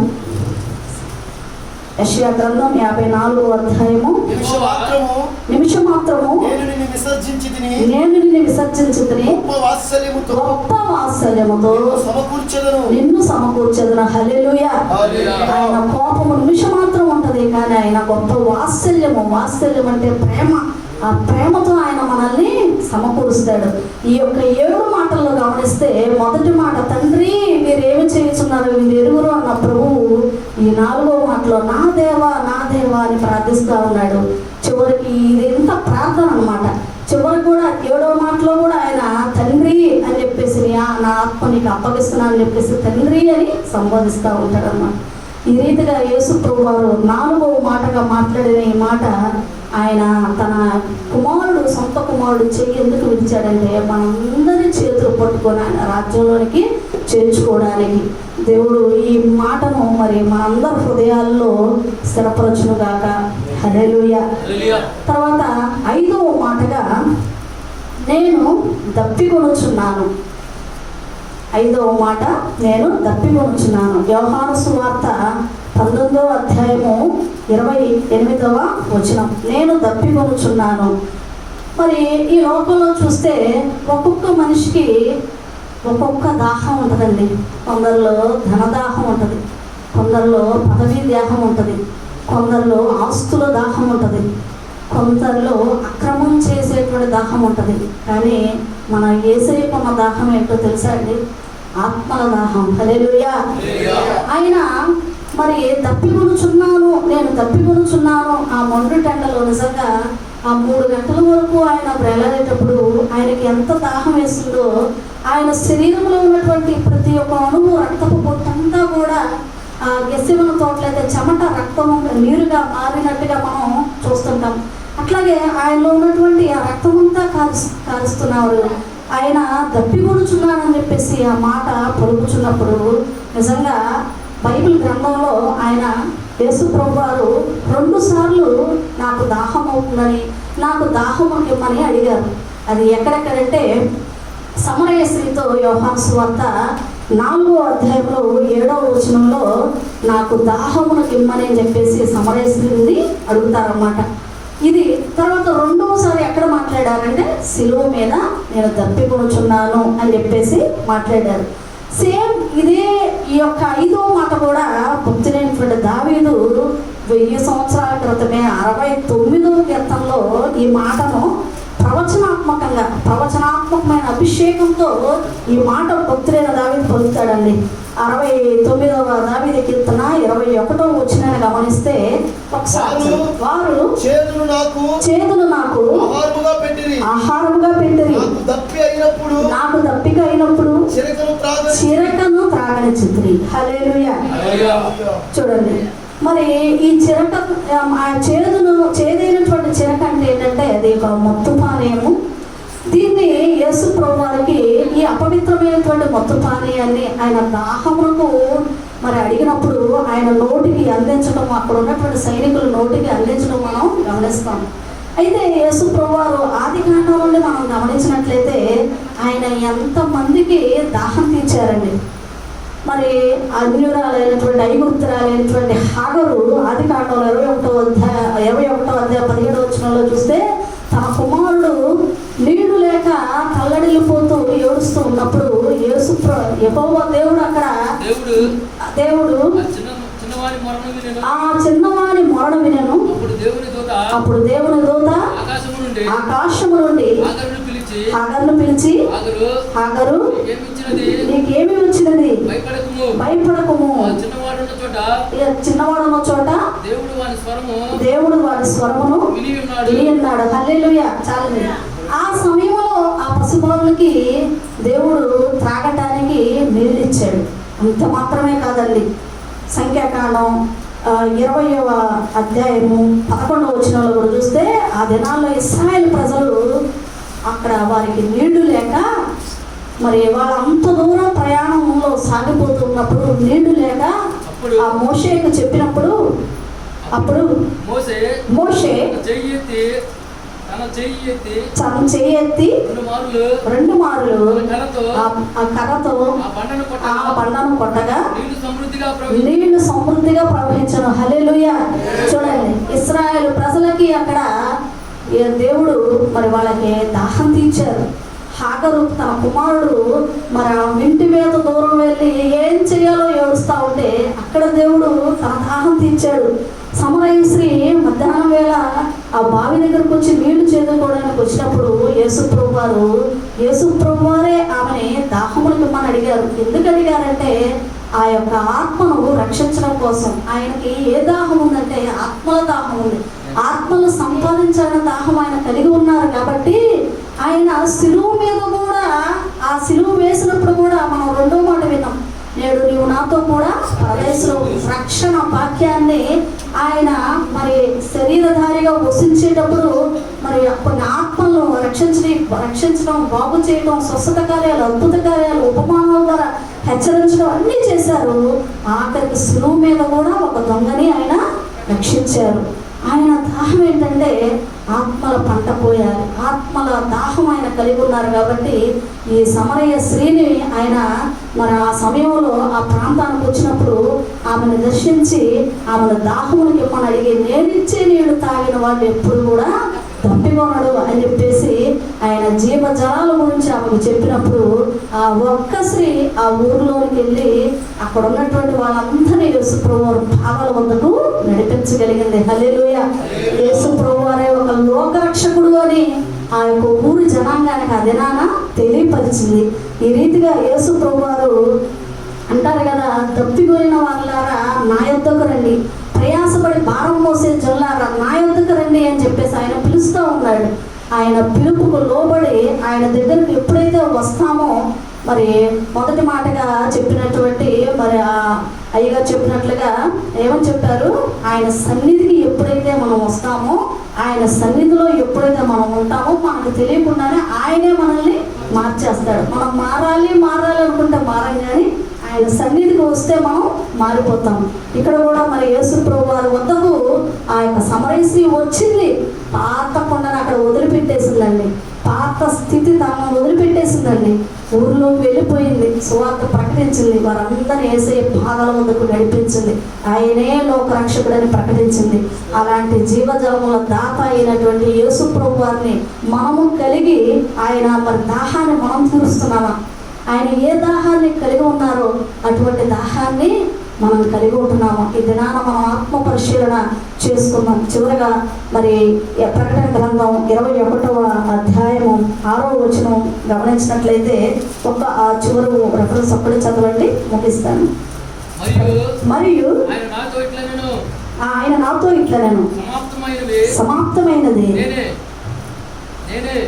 నేనే అల్ఫయు ఓమెగయు ఆది అంతమునే ఉన్నవాడను, తప్పికపోయిన వారికి జీవజలముల బుగ్గలోని జలమును ఉచితంగా ఇత్తును. హల్లెలూయా.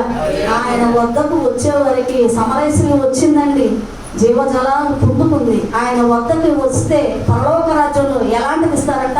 జీవజలముల బుగ్గలోని జలమును ఆయన ఉచితంగా మనకి ఇస్తాడు. మనకి దాచి ఉంచాడు ఆయన పరలోకంలో. ఆయన అంటాడు, నా తండ్రి అంటే అనేక నివాసములు కలవు, మీకు స్థలం సిద్ధపరచ వెళుతున్నాను అని ఆయన వెళ్తూ చెప్తున్నారు అనమాట. ఇలాంటి త్యాగాన్ని, ఇలాంటి మనసును ఎవరు కలిగి ఉంటారండి? మీ యొక్క దాహాన్ని నేను తీరుస్తాను, నా యొక్క రాజ్యంలో నేను చేర్చుకుంటానని వాస్తవాన్ని తెలియపరిచి ప్రకటన గ్రంథంలో కూడా ఈ జీవజాలం గురించి ఆయన తెలియపరిచారు. ఆ రీతిగా మరి ప్రభు వారు ఈ 4వ మాట ద్వారా 5వ మాట ద్వారా ఆయన యొక్క వేదన ఏంటో, ఆయన సిలువ మీద ఎలాంటి ప్రయాసపడ్డారో, ఎటువంటి బాధను అనిపించారో ఆ బాధను మనం జ్ఞాపకం చేసుకుంటూ ప్రార్థన చేసుకుందాం. హల్లెలూయా. స్తోత్రములు స్తోత్రములు స్తోత్రములు నాయన యేసయ్య. గొప్ప దేవా తండ్రి, మీకు స్తోత్రాలు నాయన. సర్వోన్నతుడా మీకు స్తోత్రాలు నాయన. అయ్యా జీవాధిపతి మీకు వందనాలు ప్రభువా యేసయ్య. ఇదనమ నాయన ప్రభువా, ఈ 4వ మాటగా 5వ మాటగా నాయన మీరు మాట్లాడిన మాటలను నాయన ప్రభువా మీరు వివరించారు నాయన. అయ్యా నిజమే నాయన ప్రభువా, మేము పాపపు స్థితిలో మగ్గిపోయి ఉంటే నాయన మా నిమిత్తం ప్రార్థిస్తున్నాను తండ్రి. ఆమేన్.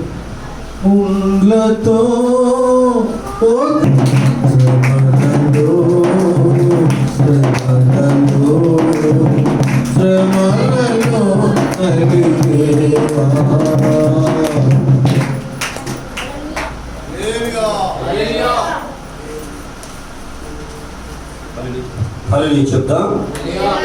దయచేసి తప్పుదలుతూ వద్దండి, మరింత ఏకాగ్రతతో మనం వినాలి. ఎందుకంటే దేవుని వాక్యం అనేది చాలా శ్రేష్టమైనది, విలువ పెట్టి కొనలేనిది, ఉచితంగా వస్తుంది కదని మనం వేరే ఆలాపంలో ఉండకూడదని దయచేసి కొద్దిగా మీరు ఏకాగ్రత ఉండాల్సిందిగా కోరుతున్నాం. సో 4వ మాట ఏంటంటే ఏలి ఏలి లామా సబక్తాని. దీని గురించి ఏలి ఏలి అనేది హిబ్రూ భాష నుంచి, లామా సబక్తాని అనేది మరి అరబిక్ భాష నుంచి తీసుకోవడం జరిగింది. కొంతమంది దీని గురించి పరిశోధన చేసి అవహేళన చేశారంట. అదేంటి, నన్ను ఎందుకు విడిచిపెట్టావు అని మాట్లాడడం ఏంటి ఆయన అని కొంతమంది తెలివైన వాళ్ళు ప్రశ్నిస్తే, దాని యొక్క విశిష్ట అర్థం ఏంటంటే, మనం దేవునితో ఏమైనా మాట్లాడవచ్చు, ఏమైనా మాట్లాడేటటువంటి స్వతంత్రత మనకుంది.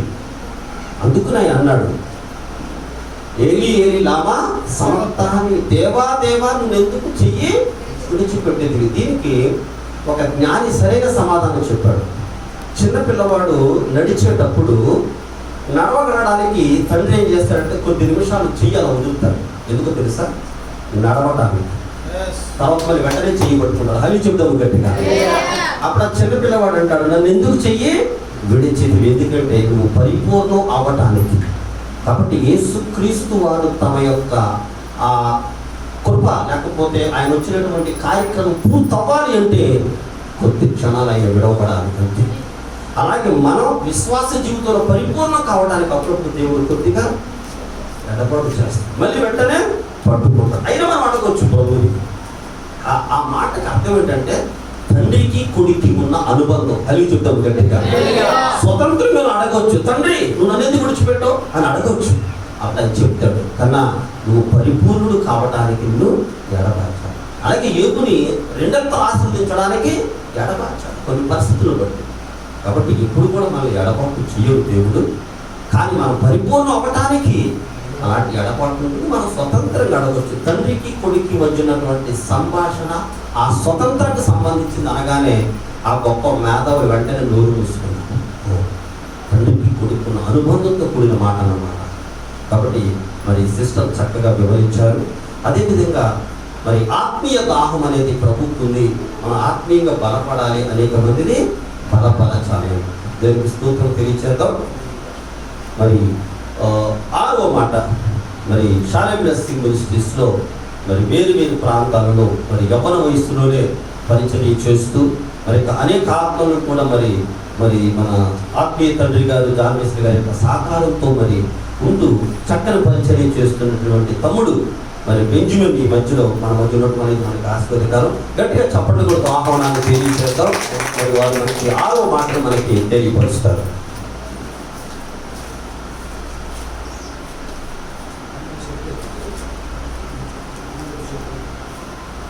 దేవునికి స్తోత్రం. హల్లెలూయా. ఈ సమయంలో ఈ సమయాన్ని నాకు ఇచ్చిన ఆత్మీయ తండ్రి గారికి వందనాలు తెలియజేస్తున్నాను. అదేవిధంగా స్థానికంగా సేవ జరిగిస్తున్నా సుంతా సాల్మన్ అమ్మగారికి కూడా వందనాలు తెలియజేస్తున్నాను. వచ్చిన అందరూ కూడా వందనాలు తెలియజేస్తున్నాను. దేవుని పరిశుద్ధ గ్రంథంలో యోహాను సువార్త 19వ అధ్యాయము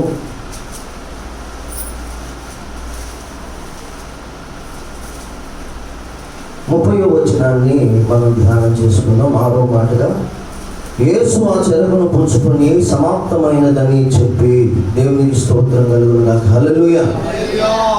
క్రీస్తునందు ప్రియమైన దేవుని బిడ్డలారా, ఈ శిలువ ధ్యానములో 7 మాటలు కూడా ఎంతో శ్రేష్టమైనవి, విలువైనవి.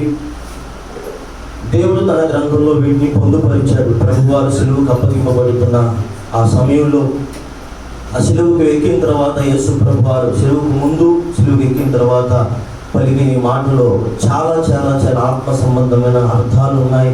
మనం ఎన్నో విషయాలు ఇందులో నేర్చుకోవచ్చు. ఇది పలకబడిన 7 విషయాలలో ఇప్పుడు 6వ మాట కూడా చాలా బలమైన మాట, పునాది అయిన మాట ఉన్నది.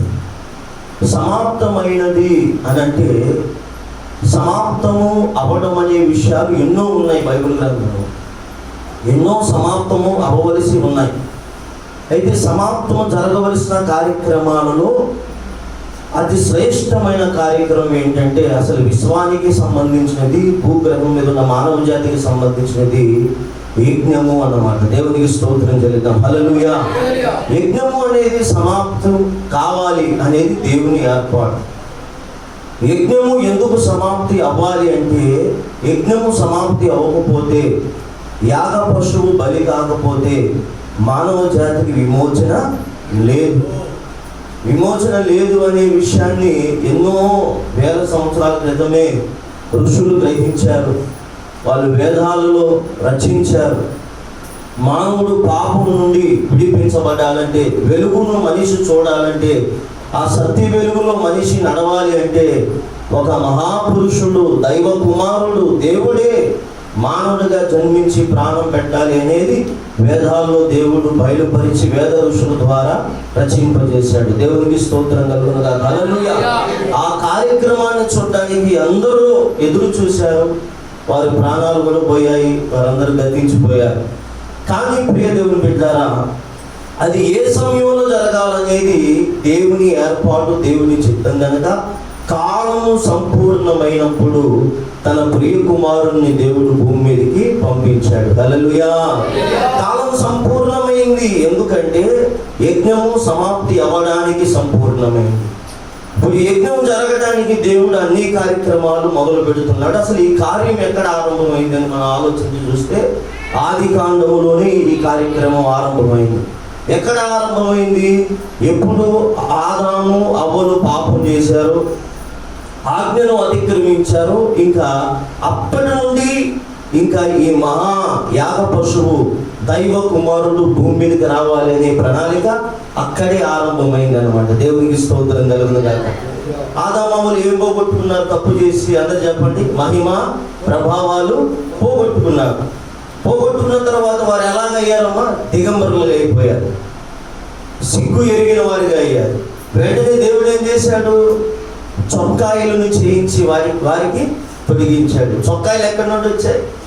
అక్కడ దేవుడు ఒక పశువుని, ఒక గొర్రెను అక్కడ దేవుడు వధించి ఆ చర్మంతో చొక్కాయిలు చేయించి ఆయనే తొలగించాడు. గట్టిగా చెప్పకూడదు.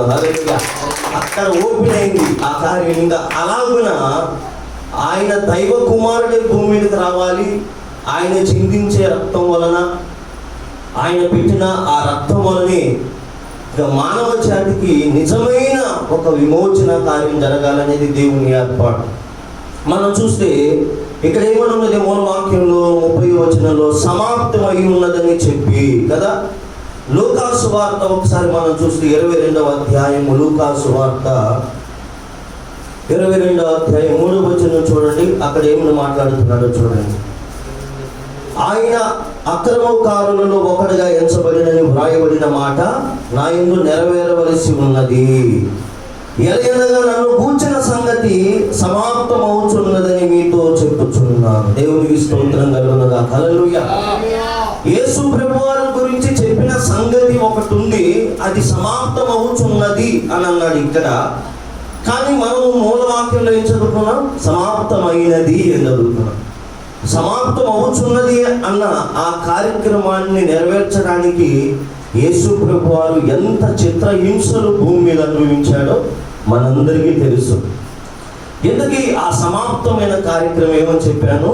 యజ్ఞము అని చెప్పాను. ప్రియదేవుని బిడ్డారా, ఇప్పుడు ఈ మానవ జాతికి ఒక పశువు, ఒక యాగ పురుషుడు, ఒక పరిశుద్ధుడు బలి కాకపోతే ఇంకా ఏమాత్రం కూడా ఈ మానవ జాతికి రక్షణ అనే మోక్ష మార్గం అనేది ఉండదు. కాబట్టి మోక్షము మానవుడికి కలగాలంటే మానవుడికిను దేవునికి మధ్యలో ఒక పశువు బలి కావాలి. ఆ పశువే నజరేయుడైన యేసుక్రీస్తు ప్రభువారు. దేవునికి మహిమ కలుగునుగాక. హల్లెలూయా. కాబట్టి యజ్ఞము జరగాలి. ప్రియ దేవుని బిడ్డారా, ఈ యజ్ఞము గురించి వేదాల్లో అనేక పుస్తకాలలో కూడా దేవుడు వ్రాయించాడు. అయితే యజ్ఞము అనే కార్యక్రమాలలో 7 రకాల యజ్ఞాలు ఉన్నాయి. ఆ 7 గురించి నేను చెప్పను, సమయం లేదు. ప్రియదేవుని బిడ్డారా, ఒక యజ్ఞము, చివరి యజ్ఞముగా అజామేధము అనే యజ్ఞం ఒకటి ఉంది. ఈ అజామేధం అనే యజ్ఞము, ఈ అజామేధము అనే పేరు ఎందుకు వచ్చిందంటే అజా అనగా మేక అన్నమాట. ఈ మేక అనే దానితో యజ్ఞము జరిగించాలి. ఈ మేక అనేది ఎలా ఉండాలంటే మచ్చలు లేనిదిగా ఉండాలి. బాగా ఉండండి, మచ్చలు లేనిదిగా ఉండాలి. రెండవది, ఈ మేకకి బలురాకసి కంప, బలుసు కంప అనేది ఈ మేక తలకు చుట్టాలి. మూడవది, ఈ మేకకి కాళ్ళకి మేకులు కొట్టాలి. నాలుగవదిగా దాని మీద పరిచే పచ్చడములు ఉన్నాయి చూసారా, వాటిని పూర్వీకులు పురోహితులు చీట్లు వేసుకొని పంచుకోవాలి. ఆ తరువాత ఈ మేకని యజ్ఞం చేసేటప్పుడు ఈ మేకలో ఒక్క ఎముక కూడా విరిగిపోకూడదు. ఇది మన బైబిల్లో రాయబడలేదు, వేదాల్లో ఆయా గ్రంథాల్లో రాయబడింది యజ్ఞం గురించి. ఆ తరువాత ఈ మేకకి సోమరసం తాగించాలి. ఏం తాగించాలి? సోమరసం. సోమరసం అంటే మీరు చూడండి, చేదుగా ఉంటుంది, చేదు కారంగా ఉంటుంది. ఈ సోమరసాన్ని ఆ మేకకు తాగించాలి యజ్ఞానికి సిద్ధమైనప్పుడు. ఆ మేకని ఒక స్తంభానికి కట్టాలి. ఆ మేకని ఒక స్తంభానికి కట్టాలి. ఆ తర్వాత భయంకరమైన క్రమశిక్షణ ఒకటి యజ్ఞంలో పెట్టాడు దేవుడు ఆ ఋషుల ద్వారా. ఏం పెట్టాడంటే, ఆ మేకకి పక్క భాగంలో పక్క ఎముకలుగా తగలకుండా ఖాళీ భాగంలో ఉన్న నడుము భాగం దగ్గర ఎముకలు లేని స్థలంలో ఒక బలమైన గాయం చేసి రక్తాన్ని ఓర్చాలి. ఆ రక్తం అంతా గారిపోవాలి. ఆ తర్వాత చచ్చిపోయిన ఆ మేకకి ప్రాణ ప్రతిష్ఠత చేయాలి అంటే గుండెలో భయం వచ్చేసింది. ఇంకా ప్రాణ ప్రతిష్ఠ అంటే చచ్చిపోయిన మేకకి ఇప్పుడు ప్రాణాన్ని మరలా ప్రాణం వచ్చునదా కానీ ప్రతిష్ఠించాలి. ఎవరు? ఆ యజ్ఞంలో పూనుకున్న ఋషులు, ఆ యజ్ఞంలో పూనుకున్న పురోహితులు ప్రాణ ప్రతిష్ఠ చేయాలి. జరుగుతుందా? అది వాళ్ళ వల్ల అవుతుందా? కాబట్టి ఇది చాలా కష్టంగా ఉంది. కాబట్టి ఈ యజ్ఞం తప్ప మిగతా 6 యజ్ఞాలు మేము చేస్తామని 7వ యజ్ఞం ఎప్పటికీ సంపూర్ణం కాల. ఈ యజ్ఞం ఎప్పటికీ సంపూర్ణం కాల. ఆ తర్వాత ఎప్పుడైతే యేసుక్రీస్తు ప్రభువారు భూమి మీదకు వచ్చి తన శైలిలో వేదాల ప్రకారంగా ఆయా గ్రంథాల ప్రకారంగా యజ్ఞము జరుగునట్లుగా దేవుడు ముందే ఛాయలు ముద్రించాడో ప్రవచన రూపంగా, ఆ విషయాలన్నీ యేసయ్య శిలువలో నెరవేరుతున్నప్పుడు అనేకుల కళ్ళు తెరవబడి యేసుని సొంత రక్షకుడుగా అంగీకరించారు. గట్టిగా చెప్పకూడదు. హల్లెలూయా. ఆ తర్వాత అజామేధములో ఇంకొక చివరి మాట ఉంది. ఏంటో తెలుసా? దాన్ని భుజించాలి అంట. జరుగుతుందా? ముందు దానికి ప్రాణ ప్రతిష్ఠ చేయాలి, తర్వాత దాన్ని తినాలి. ఎలాగ సాధ్యమవుతుంది చెప్పండి? సాధ్యం కాదు. కానీ అది యేసయ్యలో సాధ్యమైంది. ఆయన మరణించిన తర్వాత కూడా ఆయన మనం తింటున్నాం. ఎలా చెప్పండి? రొట్టె ద్రాక్షరసం ద్వారా. దేవునికి మహిమ కలుగునుగా. హల్లెలూయా. సమాప్తమైనది అనగా ఏంటంటే, దేవుడు వ్రాయించిన ఆ నిజమైన బలి, ఆ యాగము భూమి మీద సమాప్తమైంది. హల్లెలూయా. యెషయా గ్రంథం 53వ అధ్యాయం చూడండి, మనం ముగించుకుందాం. ఇంకా యెషయా గ్రంథం 53వ అధ్యాయము 10వ వచనం చూడండి. అతన్ని నలగొట్టుటకు అంటే తండ్రి అయిన దేవునికి ఇష్టమాయను, ఆయన అతనికి వ్యాధి కలగజేసను. అతడు తన్ను తానే అపరాధ పరిహారార్థ బలిగా చేయగా అతని సంతానము చూచును. దేవునికి స్తోత్రం కలుగునుగా. హల్లెలూయా. దేవుడు చూడండి, ఈ నిజమైన యాగ పశువు తన్ను తానే బలించుకోవాలనుకుంది. చాలా మంది అంటారు కదా, యూదులు చూడండి ఎంత దుర్మార్గులు, ఆయన తీసుకెళ్లి సిలువ వేశారు, పట్టుకున్నారు, కొట్టారు, ఆయన్ని చీల్చారు అని అనుకుంటున్నారు. చాలా మంది అనుకుంటున్నారు. అంత మీరు బాధపడాల్సిన పని లేదు. ఆయన కనుక నేను చావను అనుకుంటే ఆయన ఎవరు ఏమీ చేయలేరు.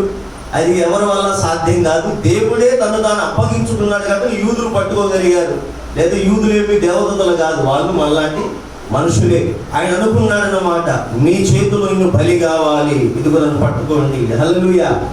సమాప్తము చెయ్యాలి, యాగాన్ని ముగించాలి అనేది దేవుని ఏర్పాటు కనుక యేసు ప్రభువు తన్ను తానే అపరాధ పరిహారార్థ బలిగా చేయగా. ఆ తర్వాత చూడండి, అతడు దీర్ఘాయుష్మంతుడను, యెహోవా ఉద్దేశం అంటే దేవుని ఉద్దేశము అతని వలన సఫలమగును. అందరూ చెప్దాం, అతని వలన సఫలమగును. ఆమేన్. హల్లెలూయా.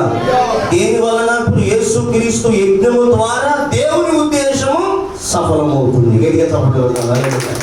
యజ్ఞము కాకపోతే దేవుని ఉద్దేశము సఫలం కాదు. కాబట్టి యేసు ప్రభు వారు ప్రాణం పెట్టినప్పుడే ఆ నిజమైన సమాప్తి అనేది భూమి మీద జరుగుతుంది.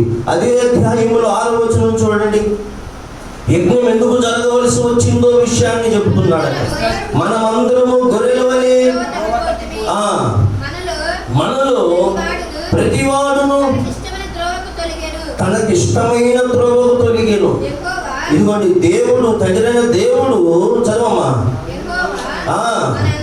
మన అందరి దోషములను అతని మీద మోపెను. దేవునికి స్తోత్రం కలుగునుగా. హల్లెలూయా. ఆయన మీద మన దోషాలు మోపకపోతే మనకు విమోచన, రక్షణ లేదు అన్నమాట. ఇదే అధ్యాయంలో 12వ వచనం చూడండి. ఎలయనగా మరణము నొందునట్లు అతడు తన ప్రాణము ధారపోసెను. హల్లెలూయా. ప్రాణాన్ని అక్కడ ధారపోసేశాడు. ఆయన ప్రాణాన్ని వదలకపోతే మనకి రక్షణ లేదు. కాబట్టి ఈ యజ్ఞము గురించి మనందరికీ తెలుస్తుంది. ఇంకా రక్షణ పొందిన వాళ్ళకి చాలా జాగ్రత్తగా మీరు యజ్ఞాన్ని తెలుసుకున్నారంటే, సత్యాన్ని తెలుసుకున్నారు. రేపు దేవుడు మిమ్మల్ని లెక్క అడుగుతాడు రక్షణ పొందకపోతే.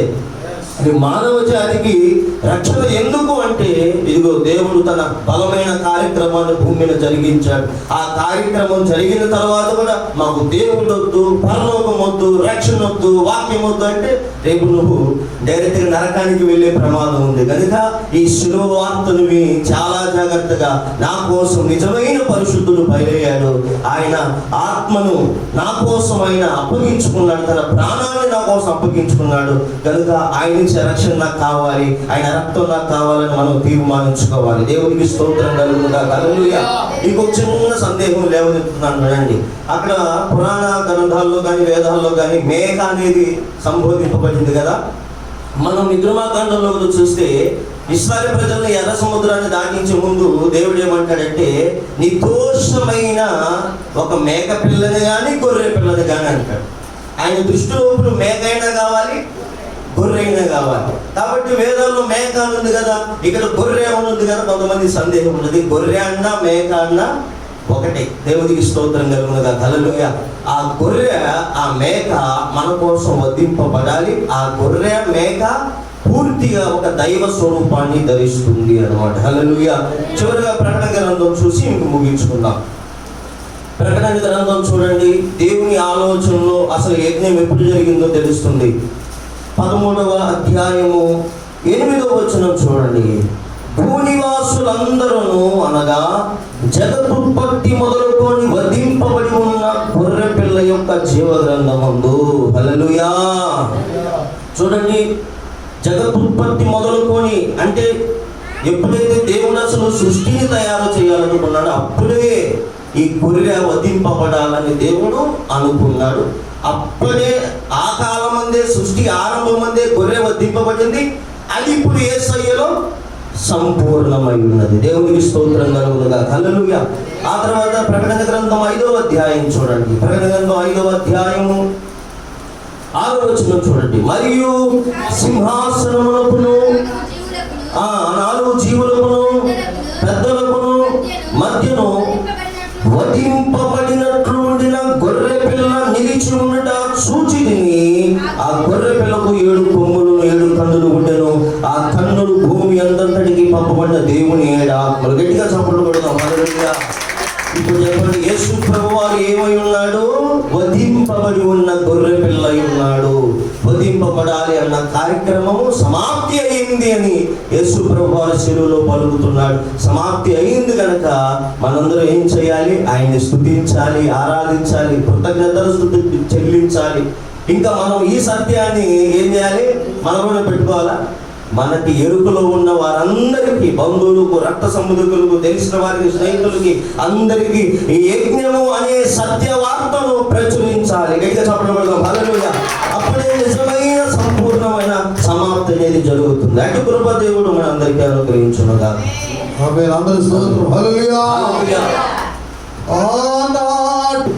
మన మధ్యలో ఉన్నటువంటి అభిషేకులు, అధ్యక్షుడు గారు మన మధ్యలో ఉన్నారు. దయచేసి అందరూ కూడా సంస్కృతితో వాక్యం వినండి. చప్పట్ల కొరకు వారికి ఆహ్వానాలు తెలియజేస్తారు.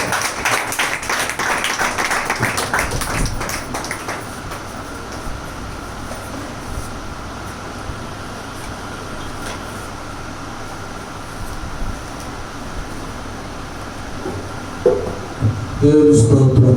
హల్లెలూయా. హల్లెలూయా.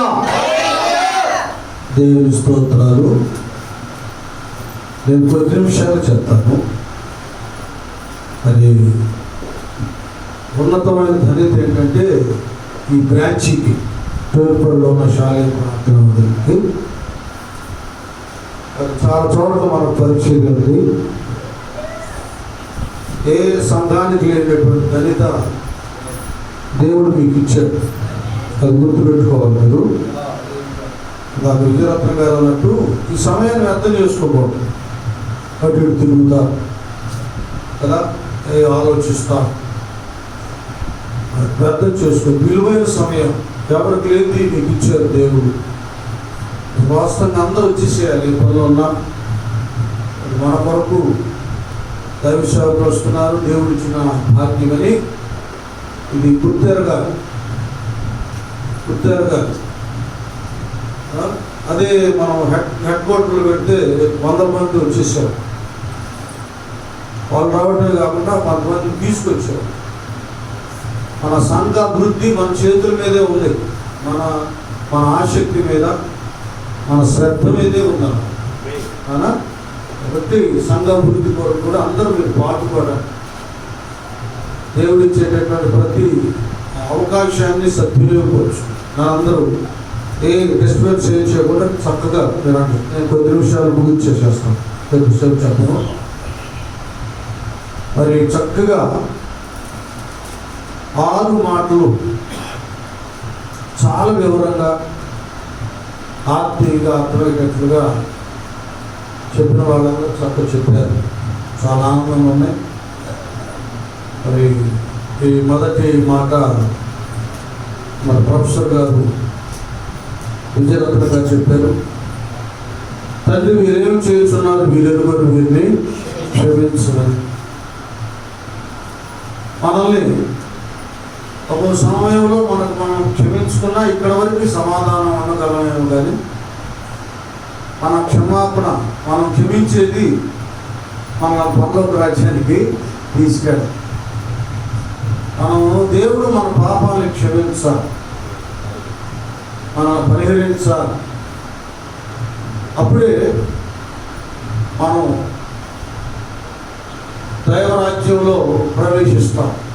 ఉదాహరణకి చక్కగా ఈ 2వ మాటే కదా, ఈ శిలువ మీద ఉన్నటువంటి కుడివైపు ఉన్న దొంగ ఇద్దరిలో ఎడవైపు ఉన్నవాడేమో నిన్ను నీవు రక్షించుకొని మమ్మల్ని కూడా రక్షించకూడదని వాడు ఇంకా మళ్ళీ తప్పించుకొని మళ్ళీ నేరాల ఘోరాలు అధికం చేయాలని వాడు ఆడుతుంటారు.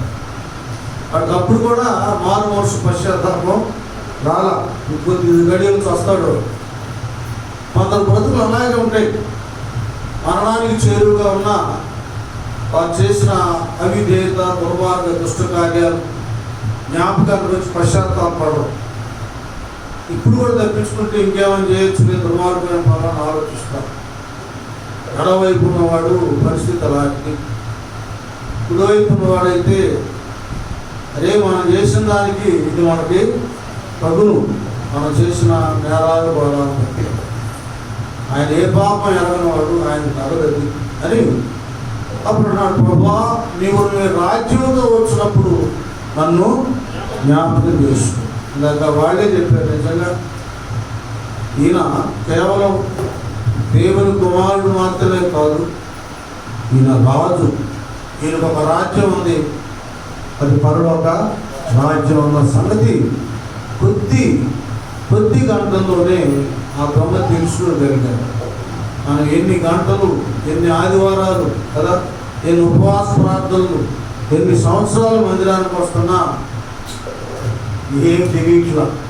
నరకం ఉంది, పరలోకం ఉంది, పరలోక రాజ్యానికి అధిపతి యేసయ్య, ఆయన నమ్ముకోవాలన్నది చాలామంది విశ్వాసులకు ఇంకా రావడం లేదు. ప్రార్థనకు వచ్చేవాళ్ళకి తెలియట్లేదు.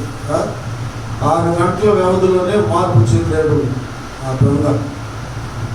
దేవుని దగ్గర పశ్చాత్తాపడే ఇప్పుడు ఈ లోకం కొరకు మళ్ళీ బ్రతికి నేరాలు ఘోరాలు చేయాలని ఆతృత కాదు, కానీ ఇంకా కొద్దిసేపుంటే నేను చనిపోతాను కనుక ఇంకో ప్రభు పక్కనే ఉన్నాడు, ఆయన రక్తం ద్వారా నా పరిశుద్ధత పెరుగుతుంది, ఆయన దగ్గరే నేను క్షమాపణ కోరుకోవాలని తండ్రి నీవు నీ రాజ్యంతో వచ్చినప్పుడు నన్ను కూడా జ్ఞాపకం చేసుకోమంటే క్లియర్గా అన్నాడు. నేడు నీవు నాతో కూడా ఆయన క్షమించాడు కనుకనే కదా ఈ దొంగ పరదేశంలో ప్రవేశించాడు. స్తోత్రం చెప్దాం. హల్లెలూయా. కనుక మరి మొదటి మాటలో ఉన్నట్లుగా తండ్రి క్షమించాలి. కనుక ముందుగానే కుమారుడు మానవాళ్ళందరి కొరకు తండ్రి మీరేం చేస్తున్నారు, మీరు ఎరుగుని వీరిని క్షమించుకున్నారు. ఆ తర్వాత మూడవ మాటలో చూస్తే ఇక తన తల్లి మరియమ్మ గారి వాస్తవంగా ఆయన శరీరధారిగా దేవుడు భూలోకంలో జన్మించాలి. ఎందుకు శరీరంతో జన్మించాలంటే, ఎందుకు రక్తమాంసములు కావలసి వచ్చిందంటే, రక్తము చిందించనిదే పాప క్షమాపణ కలుగదు. ఆయన ఆత్మరూపిగానే ఉంటే, గంభీర స్వరూపుడుగానే ఉంటే ఏమండి రక్తం అనేది ప్రవహించడం కష్టం. కనుక ఆయన వాక్యం ఆది యందు వాక్యముండును, వాక్యము దేవుని వద్ద ఉండెను, వాక్యమే దేవుడై ఉండెను. అలా 1:14 యోహాను సువార్త. ఆ వాక్యమే శరీరధారి అయి కృపాసత్య సంపూర్ణగా మన మధ్య ఉంది. కనుక ఆయన శరీరాన్ని ధరించాలి. 6వ మాటలో సమాప్తమాయననే మాట చాలా డీప్గా వెళ్ళిపోయాడు బెన్ని. అంటే మీరు అర్థం చేసుకోండి, ఇందును బట్టి బెన్ని ఎంతగా వాక్యాన్ని ధ్యానం చేస్తున్నాడు, దానికి సంబంధించినటువంటి వేదాలను ఏ విధంగా ఆయన అన్వేషిస్తున్నాడో మీరందరూ జెంట్స్ ముఖ్యంగా మీరు తెలుసుకోవాలి బ్రదర్. ఎందుకంటే రాబోయే దినాల్లో మన షాలేం మినిస్ట్రీస్ కేవలం జుమ్మిక్కులు చేసే సంఘాలను ఉండకూడదు, సత్యవాక్యాన్ని సరిగా బోధించే సంఘంగా ఉండాలి. తిమోతి ఇప్పుడు కొంతమంది పడవుతున్నారు, నిలబెడుతున్నారు, తోస్తున్నారు, నెడుతున్నారు. ఈ దేశంత మాత్రాన వాడు పడినంత మాత్రం, ఈ పడేసినంత మాత్రాన ఆడేళ్ళ పనులకు వీడు రాదు. ఉదాహరణకి నేను దెయ్యాలు వెళ్ళగొట్టలేదు, అద్భుతాలు చేయలేదు, ప్రవచించలేదు అంటే అక్రమం చేయవారు మీరు ఎవరు నేను ఎరుగను పొండి. కాబట్టి వాక్యం నేర్చుకోవాలి. సమాప్తమైనంటే మర్యాదను సమాప్తమైంది కదా. మొదట తండ్రి ఆదాము విషయంలో బలర్పించిన అంతంతడు అది ఆరంభమే కానీ అంతం కాదు. ఇస్సాకు బదులుగా అబ్రహాము గొర్రె పిల్లలను ధరించిన అది కాదు. ఇంకా లేవీ గోత్రానికి చెందిన యాజకులు అహరోను కుమారుడు అహరోను బరుడు అర్పించిన అది కాదు. అసలు దేవుడు నీతిమంతుడు, ఒక్కడును నీతిమంతుడు లేడు, అందరూ పాపం చేసి దేవుడు అనుగ్రహించిన మహిమను. ఎవరు నీతిమంతుడు, ఎవరు మంచివాడు, ఎవరు పరిశుద్ధుడు అంటే దేవుడే. ఇప్పుడు పరిశుద్ధమైన రక్తం అపవిత్రమైన మానవ రక్తాన్ని పవిత్రంగా మారుస్తుంది. అందుకే అపోస్తుల కార్యంలో 25 దేవుడు తన స్వరక్తం ఇచ్చి సంపాదించిన సంఘం. కనుక ఆయన రక్తం నిందించాలి, ఆయన రక్తం చెందించాలి. చెందిస్తేనే పాప క్షమాపణ జరుగుతుంది. ఈయన మరియమ్మ తల్లి గర్భమున ఆమెను ఒక వాహనంగా, ఒక వస్తువుగా ఆయన ఉపయోగించుకున్నాడు. మరి ప్రధానమంత్రిగా రావాలంటే మోడీ గారు విమానం ఎక్కాలి, ఆ తర్వాత బుల్లెట్ ప్రూఫ్ కారులో రావాలి. బుల్లెట్ ప్రూఫ్ ప్రధానమంత్రి గారు, ఆయన ఎక్కిన విమానం ప్రధానమంత్రి గారు. అందులో నుంచి బయటకు వచ్చిన ఆయన సంతకం పెడితేనే ఏదైనా చెల్లేదు. అలాగే ఆమెను సాధారణంగా వాడుకున్నాడు లోకానికి రావడానికి అంటే. కాబట్టి ఆకాశం క్రింద మరి ఏ నామం రక్షణ లేదు, యేసయ్య నామమునే రక్షణ. ఆయన రక్తం చిందిస్తేనే మనకు పాప క్షమాపణ కలుగుతుంది. కాబట్టి వాడు ఎవడో సంవత్సరాల కోసం సిలివేసుకుంటాడు. వాడు సిలివేసుకుంటే గాయాలే వాయుగం సత్తాడు సత్తికే కదా, వాడే బ్రతకుడు. ఇంకా పిచ్చి వేషాలు ఇస్తాడు. యేసు రక్తమే. కాబట్టి ఇక్కడ జరిగింది ఏంటంటే ఆమె తల్లిగా ఈ లోకంలో ఉండటానికి దేవుడు ఆమెకు ఆదరణ ఇచ్చాడు, రక్షకుడికి తల్లిగా ఉంటాను కదా.